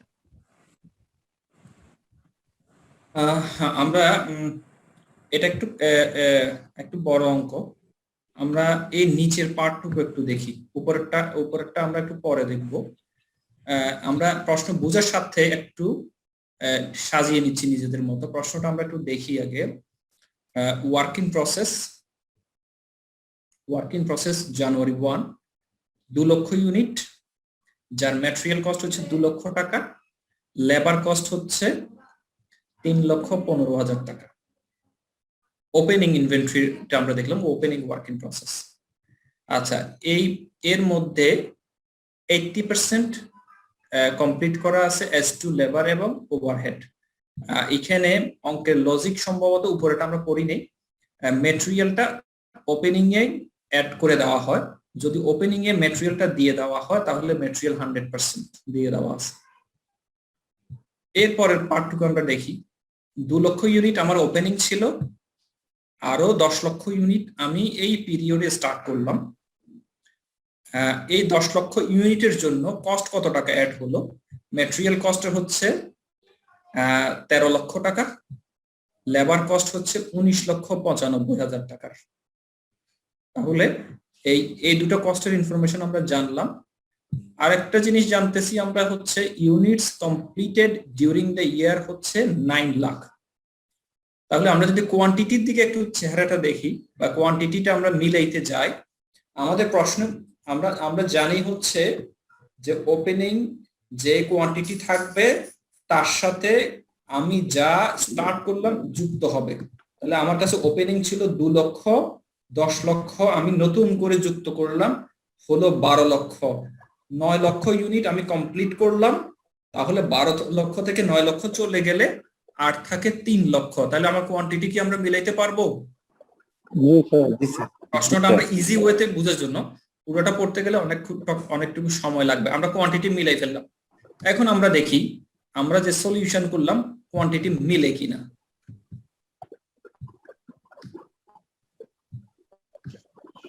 আমি 2 লক্ষ ইউনিট দিয়ে স্টার্ট করলাম, 10 লক্ষ নতুন করে যুক্ত করলাম, তাহলে হচ্ছে কত? 12 লক্ষ। এটাকে বলা হয় কোয়ান্টিটি শিডিউল। তো কোয়ান্টিটির মিলানোর জন্য এই 12 লক্ষ কোয়ান্টিটিকে আমাকে মিলাইতে হবে। 9 লক্ষ ইউনিট আমি কমপ্লিট করলাম, আর 3 লক্ষ ইউনিট আমার ওয়ার্কিং প্রসেসে রয়ে গেছে। প্রশ্নর যে পিকচার সেটা থেকে আমরা বুঝতে পারি। তাহলে 12 লক্ষ ইকুয়াল টু 12 লক্ষ, কোয়ান্টিটি কি মিলে গেছে না? এটার নাম হচ্ছে কোয়ান্টিটি শিডিউল, কোয়ান্টিটি রিকনসিলিয়েশন, অথবা আরেকটা নাম calculation of physical units. Calculation of physical units এক একটা বইতে এক এক রকম এক এক নামে এটাকে উল্লেখ করা হয়ে থাকে।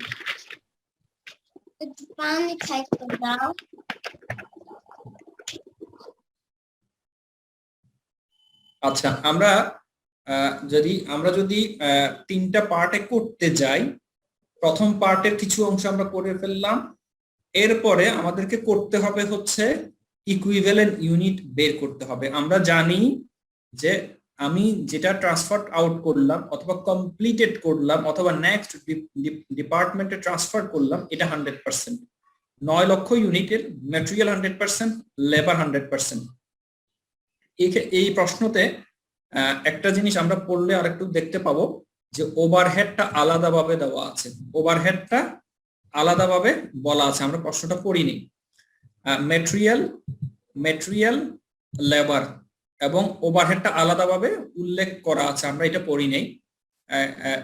ম্যাক্সিমাম প্রশ্নে থাকবে লেবার এবং ওভারহেড একসাথে কনভার্সন বলে থাকবে, কিন্তু এই প্রশ্নে ওভারহেডটা আলাদাভাবে বলা আছে। ওভারহেডটা কত আমরা একটু পড়িনি, প্রশ্নের এই পার্টটুকু পড়লে আমরা বুঝতে পারবো। Materials are added to production at the beginning of the manufacturing process. আমি যখন প্রসেস স্টার্ট করি তখন ওই ম্যাটেরিয়াল দিয়েই স্টার্ট করি। আমার যদি পেট্রোকেমিক্যাল ইন্ডাস্ট্রি হয়ে থাকে, আমি কিন্তু ম্যাটেরিয়ালটা এক একটা স্টেজে আমি দিলে চলবে না, আমাকে ম্যাটেরিয়াল 100% প্রথমে দিয়েই স্টার্ট করতে হবে। তাহলে এই অঙ্কের নেচার বলে দিচ্ছে যে কি ম্যাটেরিয়াল আমরা দিয়েই স্টার্ট করিনি, and then overhead is applied to each product at the rate of 60% of direct labor cost. যত টাকার লেবার কস্ট হয় তার 60% হচ্ছে ওভারহেড কস্ট। এই জন্য ওভারহেড কস্টের ইনফরমেশন নিচের অঙ্কে নিচের পার্টে দেওয়া নাই। সো তাহলে আমরা আমাদের সলিউশনে যেতে পারি। ম্যাটেরিয়াল যখন 100% যে ইউনিটগুলো কমপ্লিট হয়ে গেছে তার 100% ম্যাটেরিয়াল, 100% লেবার, 100% ওভারহেড কমপ্লিট হয়ে গেছে। আচ্ছা, প্রশ্নে আমরা আরেকটা জিনিস দেখে আসছিলাম যে 3 লক্ষ ইউনিট আমার এন্ডিং ওয়ার্কিং প্রসেসে রয়ে গেছে, তার কতটুকু কমপ্লিট এই পার্টে কিন্তু বলা নাই। আমরা আরেকটু দেখিয়ে নিই। এই দেখেন ওয়ার্কিং প্রসেস 31 ডিসেম্বর, যার মধ্যে 50% লেবার এবং ওভারহেড কমপ্লিট করা আছে। তাহলে 3 লক্ষ ইউনিট যেটা আমার এন্ডিং ওয়ার্কিং প্রসেসে রয়ে গেছে তার 50% কমপ্লিট করা হয়ে গেছে। তাহলে 50% হলে কত হবে? আমার 3 লক্ষর 50% হলে ম্যাটেরিয়াল হয়ে যাবে 100%, যেহেতু ম্যাটেরিয়াল দিয়েই আমি স্টার্ট করি, আর লেবার এবং ওভারহেডের 50% আমরা করলাম। তাহলে 1 নাম্বার যে সেকশনটা আমার যে কোয়ান্টিটি রিকনসিলিয়েশন করে এবং ফিজিক্যাল ইউনিট বের করা অথবা ইকুইভ্যালেন্ট ইউনিট বের করা, এই অংশটুকু দেখলে আমরা বুঝতে পারি। এই অংশটুকু দেখলে আমাদের আন্ডারস্ট্যান্ডিং ক্লিয়ার হয়ে যাওয়ার কথা। এত পর্যন্ত কারো কোনো আন্ডারস্ট্যান্ডিং এ প্রবলেম আছে কিনা বলেন? কিন্তু প্রশ্নের প্রথম থেকে শেষ পর্যন্ত পড়তে গেলে আরো একটু সময় লাগলে আমরা হয়তো বুঝতে পারতাম, সেটা আপনারা বাসায় পড়ে নেবেন, আমি এটা আপনাদের সাথে শেয়ার করে দেব। আর এখানে ম্যাটেরিয়ালে বলতেছে যে 3 লাখ ইউনিটস, অন্য কোনো ক্ষেত্রে কি স্যার কম বেশি হতে পারে? হতে পারে। আমরা যে এর আগের অঙ্কে যখন দেখলাম ম্যাটেরিয়াল 30% কমপ্লিট, আর লেবার এবং ওভারহেড যেটা কনভার্সন তার 25% কমপ্লিট। একটা প্রশ্নে এক রকম ভাবে আপনাকে দেওয়া থাকবে, ঠিক আছে? ম্যাক্সিমাম সময় প্রসেস কস্টিং এর রুলস হচ্ছে ম্যাটেরিয়াল দিয়েই স্টার্ট হয়, ম্যাটেরিয়াল ছাড়া। যেমন আপনি পেপার ইন্ডাস্ট্রির কথা আমরা এক্সাম্পলে দেখলাম, পেপার ইন্ডাস্ট্রিতে আপনার ক্রুডটা দিয়ে পেপারের যে ইনগ্রেডিয়েন্টস গুলো, র মেটেরিয়াল গুলো, সেটা দিয়েই প্রসেসটা স্টার্ট হয়, মাঝপথে আর কোনো ম্যাটেরিয়াল যুক্ত হয় না। আপনি কেমিক্যাল ইন্ডাস্ট্রিতে একই রকম, আপনি পেইন্ট ইন্ডাস্ট্রিতে একই রকম, সিমেন্ট ইন্ডাস্ট্রিতে একই রকম, আপনি ম্যাটেরিয়াল দিয়েই স্টার্ট হয়, 100% ম্যাটেরিয়াল দিয়েই স্টার্ট করতে হয় প্রসেসটা, আদারওয়াইজ আপনার প্রসেস স্টার্ট হবে না। Thank you sir. তাহলে প্রশ্নে আমরা বুঝতে পারলাম যে আমার 2 লক্ষ ইউনিট ওপেনিং ইনভেন্টরি ছিল, 10 লক্ষ নতুন করে আমরা শুরু করলাম, 12 লক্ষ হলো, তার মধ্যে 9 লক্ষ ইউনিট আমার কমপ্লিট হয়ে গেছে, 3 লক্ষ ইউনিট আমার প্রসেসে রয়ে গেছে কমপ্লিট, আমাদের রিকনসিলিয়েশন হয়ে গেল, কোয়ান্টিটি শিডিউল হয়ে গেল। এরপর আমি ইকুইভ্যালেন্ট ইউনিট বের করতে গেলে আমাদের লজিক বলছে যে কি, প্রশ্ন আমাদেরকে বলে দিচ্ছে যে কি ম্যাটেরিয়ালস বিগিনিং অফ দ্য প্রসেসে স্টার্ট হয়ে যায়। তার মানে অলওয়েজ ম্যাটেরিয়াল প্রোডাকশনের মধ্যে যদি ওয়ার্কিং প্রসেসে যদি ম্যাটেরিয়াল থেকে যায়, যদি কোনো একটা ইউনিট থেকে যায়, ওইটাতে 100% ম্যাটেরিয়াল দেওয়া আছে। সো 9 লক্ষ ইউনিট আমার কমপ্লিট হলে 100% ম্যাটেরিয়াল কমপ্লিট হয়ে গেল, সেটা আমরা জানি। ম্যাটেরিয়াল, লেবার, ওভার 100% কমপ্লিট হয়। আর কনভার্সনের ক্ষেত্রে বা লেবার এবং ওভারহেডের ক্ষেত্রে প্রশ্নে স্পেসিফিক বলে দেওয়া আছে 50% কমপ্লিট হলো, তাহলে 50% আমরা নিলাম। আর ম্যাটেরিয়ালের ক্ষেত্রে হচ্ছে ওয়ার্কিং প্রসেস এন্ডিং ইনভেন্টরির ক্ষেত্রে 3 লাখ 100% আসবে, যেহেতু বিগিনিং দ্য প্রসেসে এই ম্যাটেরিয়াল দিয়েই স্টার্ট হয়, প্রশ্নে সেইভাবেই এটা বলে দেওয়া আছে।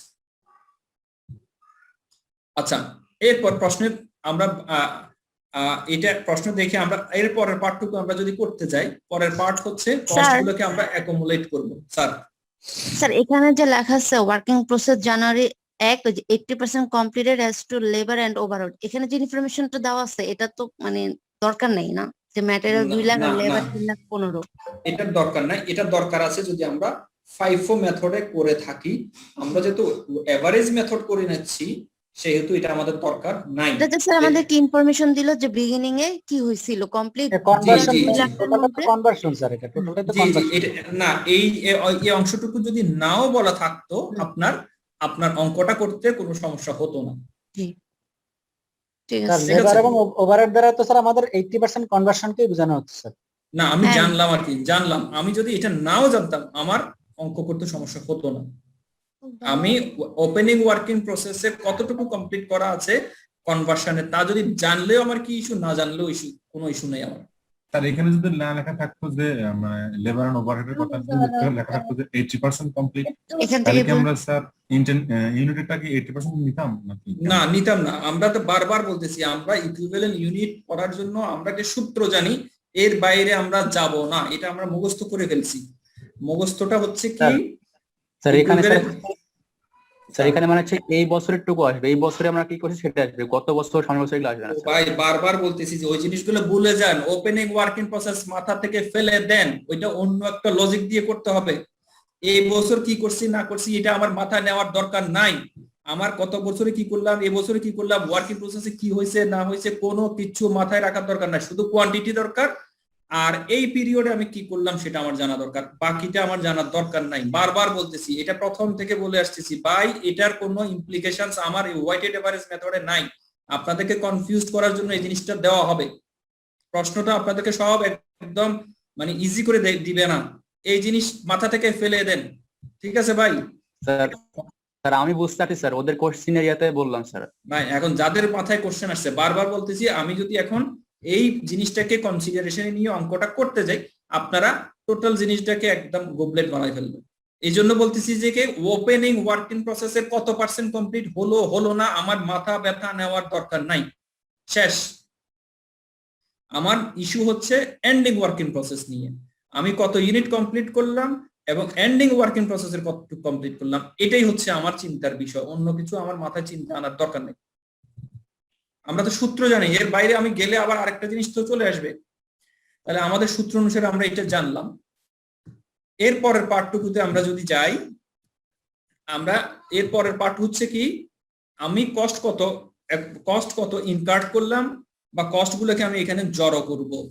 ওপেনিং ওয়ার্কিং প্রসেসের মধ্যে আমি 2 লক্ষ টাকার ম্যাটেরিয়াল কস্ট আছে, 3 লক্ষ টাকার 3,15,000 টাকার লেবার কস্ট আছে, এবং প্রশ্নের লজিক অনুসারে আমরা জানি যা লেবার কস্ট হয় তার 60% হচ্ছে ওভারহেড কস্ট। তাহলে এই 3,15,000 60% ওভারহেড কস্ট আমাকে আনতে হবে। এবং এই পিরিয়ডে 13 লক্ষ টাকা আমি ম্যাটেরিয়ালের জন্য খরচ করলাম, 19,95,000 লেবারের জন্য খরচ করলাম। এই 19,95,000 60% আবার ওভারহেড হিসেবে আমাকে নিতে হবে। তাহলে কস্টের ইনফরমেশন আমরা পেয়ে যাব। দেখি আমরা ম্যাটেরিয়াল কস্ট প্রশ্নে ছিল 2 লক্ষ, লেবার কস্ট প্রশ্নে ছিল 3,15,000। এই 3,15,000 ওভারহেড হচ্ছে 1,89,000। এটা আমাদেরকে প্রশ্নে বলে দিছে যা আমার লেবার কস্ট হয় তার 60% ওভারহেড কস্ট, যা আমার লেবার কস্ট ইনকার্ড হবে তার 60% ওভারহেড কস্ট ইনকার্ড হবে। এই পিরিয়ডে এসে 13 লক্ষ টাকার ম্যাটেরিয়াল কস্ট হলো, লেবার কস্ট 19,95,000 টাকা আসলো। এটা প্রশ্নে দেওয়া আছে দুটো, এবং ওভারহেডটা দেওয়া নাই, ওভারহেডটা আমরা বের করে নিব। 19,95,000 এর 60% হচ্ছে 11,97,000। তাহলে ওপেনিং ওয়ার্কিং প্রসেসে কস্ট আছে 7,04,000, এবং এই পিরিয়ডে আমি খরচ করলাম হচ্ছে তিনটার যোগফল, ম্যাটেরিয়াল51 ওভারহেড, এই তিনটার যোগফল হচ্ছে 44,92,000। তাহলে এই পিরিয়ডে এসে আমি খরচ করলাম হচ্ছে 51,96,96,000 টাকা। এটা হচ্ছে আমার কস্ট অ্যাকুমুলেশন। কস্টগুলোকে আমি জড়ো করলাম এবং এই কস্টগুলোকে আমি যখন ইকুইভ্যালেন্ট ইউনিট দিয়ে ভাগ করব, কারণ ম্যাটেরিয়াল ইকুইভ্যালেন্ট ইউনিট 12 লক্ষ, ম্যাটেরিয়ালের কস্ট হচ্ছে 15 লক্ষ, যদি ভাগ করি 1 টাকা 25 পয়সা। লেবারের কস্ট হচ্ছে 23,10,000 আর লেবার ইকুইভ্যালেন্ট ইউনিট হচ্ছে 10,50,000, ভাগ করলে 2.2। আবার এই 10 লক্ষ ওভারহেডের জন্য হচ্ছে 10,50,000 ইউনিট আর কস্ট হচ্ছে 13,86,000। তাহলে এখানে আমি ভাগ করে নিলে পাই 1 টাকা 32 পয়সা। তাহলে ম্যাটেরিয়াল, লেবার এবং ওভারহেড এই তিনটার ইকুইভ্যালেন্ট কস্ট যোগ করলে 4 টাকা 77 পয়সা। এটা হচ্ছে total equivalent per unit cost. Sir আমি না একটু গোলাই ফেলছি যে কস্ট রেডিং ডিউরিং দ্য মান্থের যেখানে 13 লাখ, এটা কি 9 লাখ ইউনিটের জন্য নাকি 12 লাখ ইউনিটের জন্য ম্যাটেরিয়াল কস্ট? 9 লাখের জন্য এবং ওই 3 লাখ যেটা ছিল সেটার জন্য, টোটালটার জন্য আমরা টোটালটার জন্য 13 লাখ। জি, টোটালটার জন্য 13 লাখ। আপনি যখন একটা অ্যাকাউন্টিং করেন, আপনি ম্যাটেরিয়াল হিসেবে কত খরচ করতেছেন সেই রেকর্ডটা রাখেন। এখন আপনার ওপেনিং ওয়ার্কিং প্রসেসের 2 লাখ যে ইউনিট সে খেলো না 10 লাখ ইউনিট আপনি যেটা স্টার্ট করলেন তার জন্য অ্যাসাইন করলেন, এটা আপনার জন্য মুখ্য বিষয় না। মুখ্য বিষয় হচ্ছে আপনি ম্যাটেরিয়ালের জন্য এই মাসে বা এই বছরে বা এই পিরিয়ডে আপনি 13 লক্ষ টাকা খরচ করলেন এবং ওপেনিং ওয়ার্কিং প্রসেসে 2 লক্ষ টাকা ছিল, তাহলে 15 লক্ষ টাকা আমরা ম্যাটেরিয়াল পারপাস খরচ করলাম। তাহলে ম্যাটেরিয়াল পারপাস যদি 15 লক্ষ টাকা খরচ করে থাকি, ম্যাটেরিয়ালের ইকুইভ্যালেন্ট ইউনিট কত সেটা দিয়ে আমি ভাগ করব।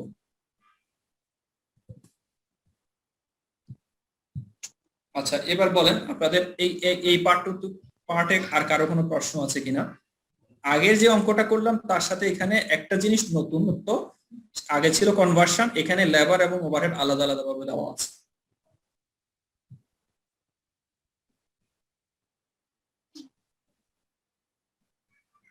কারো কারো কোনো প্রশ্ন নাই?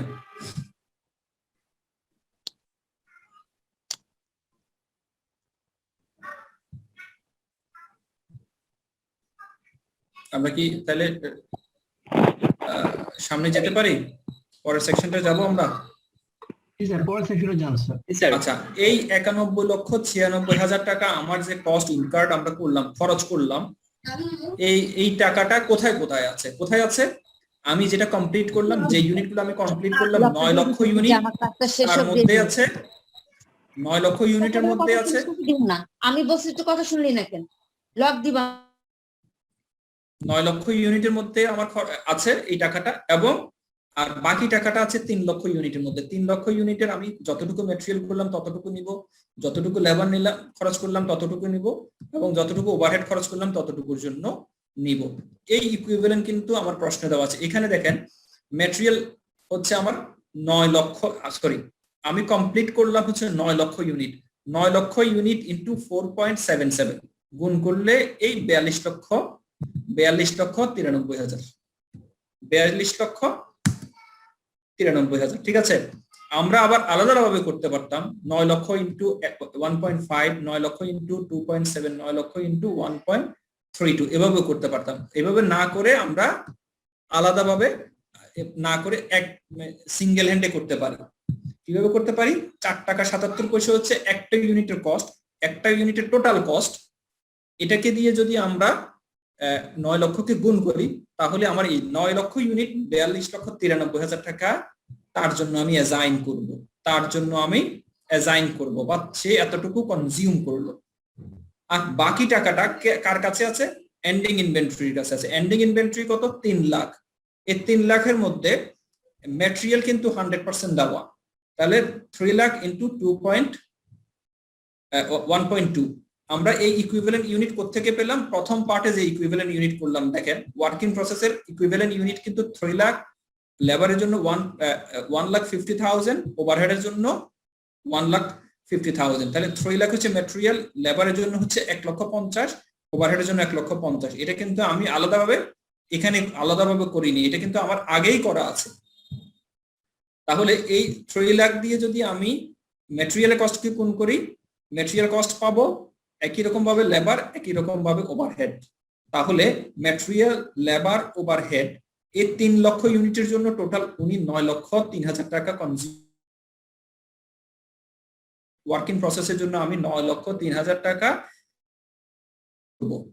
তাহলে 9,03,000 ওয়ার্কিং প্রসেসের মধ্যে আছে, 42,93,000 কমপ্লিটেড গুডস এর মধ্যে আছে। এই দুটোর যোগফল হচ্ছে 91,96,000 টাকা। 91,96,000 টাকাকে আমি কস্ট অ্যাকুমুলেট করলাম এবং সেটাকে রিকনসিলিয়েশন করলাম, দেখলাম যে ঠিক আছে আমার রিকনসিলিয়েশন মিলে গেছে। প্রসেস কস্টিং আপনি যখন পরীক্ষায় করবেন, আপনি এই রিকনসিলিয়েশন মিলে গেলে বুঝতে পারবেন যে কনফিডেন্টলি আপনি বুঝতে পারবেন আপনার অঙ্ক হয়ে গেছে, আপনার কারোর সাথে অঙ্ক মিলানোর দরকার নাই। স্যার আমরা কি বুঝতে পারলাম এটা? জি স্যার। স্যার লাস্টে কি রিকনসিলিয়েশন কোশ্চেনে চাইবে এরকম, মানে যদি না চায় তাহলে কি আর কি বলবো? আপনাকে রিকনসিলিয়েশন চাইতে পারে, অথবা যদি বলে যে প্রসেস কস্টিং রিপোর্টটা তৈরি করেন, তখন আপনাকে এই তিনটা পার্টে করে ফেলতে হবে। আবার প্রশ্নে অনেক সময় বলে দেওয়া থাকে ইকুইভ্যালেন্ট ইউনিট বের করেন, কোয়ান্টিটি রিকনসিলিয়েশন করেন, কস্ট পার ইউনিট বের করেন, কস্ট রিকনসিলিয়েশন করেন, 4টা 5টা ভাগ ভাগ করে করে বলতে পারে। অথবা আপনাকে প্রশ্নে বলতে পারে যে আপনার এন্ডিং ওয়ার্কিং প্রসেসের ইনভেন্টরির ভ্যালু কত। এই প্রশ্নের এই প্রশ্নটাতে কিন্তু এই জিনিসটাই ছিল যে এন্ডিং ওয়ার্কিং প্রসেসের ভ্যালু কত, 9,03,000 টাকা। যদি আপনাকে প্রশ্ন করে যে আপনি যে কমপ্লিট করলেন তার ভ্যালু কত, 42,93,000 টাকা, আপনাকে যদি প্রশ্ন করা হয় যে পার ইকুইভ্যালেন্ট ইউনিটের কস্ট কত, 4 টাকা 77 পয়সা। ঠিক আছে স্যার? স্যার বুঝতে পারছি। প্রশ্নে বলে দিতে পারে যে total cost process costing report করেন, তাহলে সব করে ফেলতে হবে। প্রশ্নে যদি বলে যে এটা করেন, এটা করেন, এটা করেন, এটা করেন, এটা করেন, এটা করেন, মানে হচ্ছে আপনাকে পুরো জিনিসটা করে ফেলতে হবে। আর প্রসেস কস্টিং এর বিউটি হচ্ছে আপনার যে পার্ট, কোন একটা পার্ট কমপ্লিট হলো সেই পার্টের জন্য আপনি মার্কস পাবেন। আপনার কোয়ান্টিটি শিডিউল এবং ইকুইভ্যালেন্ট ইউনিট কমপ্লিট হলো, এটার জন্য কিন্তু আপনি মার্কস পাবেন। আপনার কস্ট অ্যাকুমুলেশনটা ঠিক হলো, ইকুইভ্যালেন্ট ইউনিট বের করা ঠিক হলো, তার জন্য মার্কস পাবেন। কস্ট রিকনসিলিয়েশন ঠিক হলো, মার্কস পাবেন। কোনো একটা মাঝখানের পার্ট যদি আপনার ভুল হয়ে যায়, সেটার জন্য মার্কস কাটা যাবে। স্যার আমরা শেষ করব। এবার আপনাদের কারো কোনো যদি প্রশ্ন থেকে থাকে। স্যার এখানে স্যার ইউনিট কস্টটা একটু জানতে চাচ্ছিলাম। ইউনিট কস্টটা আসছে কি টোটাল কস্টে টোটাল ইউনিট দিয়ে ভাগ দিয়ে আসছে না? না, এই যে ম্যাটেরিয়ালের জন্য হচ্ছে 1 টাকা 25 পয়সা, লেবারের জন্য 2 টাকা 20 পয়সা, তারপরে হচ্ছে ওভারহেডের জন্য এটা, এই তিনটার যোগফল। স্যার এগুলো করতে আসছে স্যার, এগুলো ভাগ দিয়ে আসছে না? হ্যাঁ এগুলো স্যার টোটাল কস্টকে ভাগ দেওয়া হ্যাঁ হয়েছে। হ্যাঁ হ্যাঁ হ্যাঁ, এগুলো আসছে হচ্ছে ম্যাটেরিয়ালের কস্ট হচ্ছে 15 লাখ টাকা, ম্যাটেরিয়ালের ইকুইভ্যালেন্ট ইউনিট হচ্ছে 12 লাখ, 12 লাখকে 12 লাখ দিয়ে ভাগ করা। হ্যাঁ, এইভাবেই আমরা পেয়েছি। হ্যাঁ হ্যাঁ ঠিক আছে। আর আপনি এই যে 4 টাকা 77 পয়সা পেলেন, এটাকে 91,96,000কে কোনো কিছু দিয়ে ভাগ করলে কিন্তু পাবেন না। এটা কিন্তু এটা স্যার যোগফল, ম্যাটেরিয়াল লেবার ওভারহেডের যোগফল। ঠিক আছে স্যার, থ্যাংক ইউ। এই মেসেজটা টেবিল করে দিতে হবে না স্যার? কোনটা টেবিল করে দিতে হবে? মানে এই রিপ্রেজেন্টটা তো টেবিল আকারে দিতে হবে না, মানে ঘরগুলো? আমি যেভাবে করলাম এটা হচ্ছে একটা স্ট্যান্ডার্ড ফরম্যাট। মানে আপনার মতোই স্যার, কিন্তু আমি বলতে চাচ্ছিলাম যে যেমন টোটাল ম্যাটেরিয়াল লেবার ওভারহেড ঘরে স্যার, যেমন টোটাল ম্যাটেরিয়াল লেবার ওভারহেড 4টা ঘরে হবে, রাইট? মানে আমরা যেমন অ্যাকাউন্টিং যেভাবে করি। জি জি জি জি, এভাবে করলে ভালো হয়, বাট অন্যান্য বইতে আরো কিছু ফরম্যাট করে রাখছেন। আপনি টোটালটাকে সামনে না রেখে পিছনে নিয়ে যেতে পারেন আপনি, ঠিক আছে? এক একটা বইতে এক এক রকম ফরম্যাট ফলো করে আসছে, কিন্তু আমার এই জিনিসটা যেটা করলাম এটা একটা স্ট্যান্ডার্ড ফরম্যাট, এটা আপনারা ইচ্ছে করলে ফলো করতে পারেন। Thank you sir. স্যার আগের অঙ্কটাতে যেটা স্লাইডে অঙ্ক ছিল সেটার মধ্যে তো আমরা total unit cost per unit দিয়ে আমরা আবার ওই যে টোটাল ইউনিটকে গুণ করেছিলাম, যেটা রিকনসিলিয়েশনের সময়। এক্ষেত্রে কি সেটা করা যায় না? করলাম তো, করি নাই কখন। 4 টাকা 77 পয়সা, 4 টাকা 77 পয়সা হচ্ছে টোটাল ইকুইভ্যালেন্ট ইউনিটের কস্ট, তাই না? জি স্যার। আর 9 লক্ষ ইউনিট আপনি কমপ্লিট করলেন, দেখেন তো করছি কিনা। স্যার আগের স্লাইডে একটু যাবেন স্যার, কোশ্চেনটা একটু ছবি তুলুন স্যার। কোশ্চেনের ছবি তুলবেন? আমি কোশ্চেনটা আপনাদের হোয়াটসঅ্যাপে দিয়ে দিচ্ছি। স্যার হোয়াটসঅ্যাপে দিয়ে দিচ্ছি। কোশ্চেন এবং অ্যানসার দিবেন স্যার? অ্যানসারটা সব দিতে ভালো হয় স্যার। দিব দুটোটাই দিয়ে দিব, কোশ্চেন এবং অ্যানসার। Thank you sir. আচ্ছা ঠিক আছে, তাহলে আমরা শেষ করি। এই জিনিসটা আপনারা প্রশ্নটা পড়বেন, প্রশ্নটা কিন্তু আমি পড়ি নাই। স্যার হোয়াটসঅ্যাপে তো অ্যাড নাই, চ্যাট বক্সে দেওয়া যায় না? চ্যাট বক্সে এখন দিতে গেলে একটু সময় লাগবে। আপনি স্ক্রিনশট নিয়ে নিতে পারবেন না? আপনি প্রশ্নের স্ক্রিনশট কি নিতে পারছিলেন? স্যার নিয়েছি, কিন্তু ক্লিয়ার আসতেছে না। কি বলেন? তাহলে আপনার কম্পিউটার কাজ করে না আর কি। আপনি ফেসবুকে দিয়ে দিলে হবে, ফেসবুকে হোয়াটসঅ্যাপে দিলে যে একদম ফেসবুকে দিয়ে দিবে। আচ্ছা, ফেসবুকে কি আপনি অ্যাড আছেন? জি স্যার আছে। তো ওখানে কেউ একজন দিয়ে দিবে। আচ্ছা ঠিক আছে ঠিক আছে, তাহলে ওখান থেকে নিয়ে নিয়ে আমি এই জিনিসটা ক্লাস শেষ করে এটা আপনাদেরকে দিয়ে দিচ্ছি, আপনারা আবার একটু দেখে নেবেন। Thank you sir. ঠিক আছে, তাহলে আপনারা একটু প্র্যাকটিস করবেন, আর প্র্যাকটিস করলে বুঝতে পারবেন। নেক্সট ক্লাসে আমি দুটো অঙ্ক করাবো আপনাদেরকে, এবং এই দুটো অঙ্ক করানোর পর প্রসেস কোশ্চেন শেষ।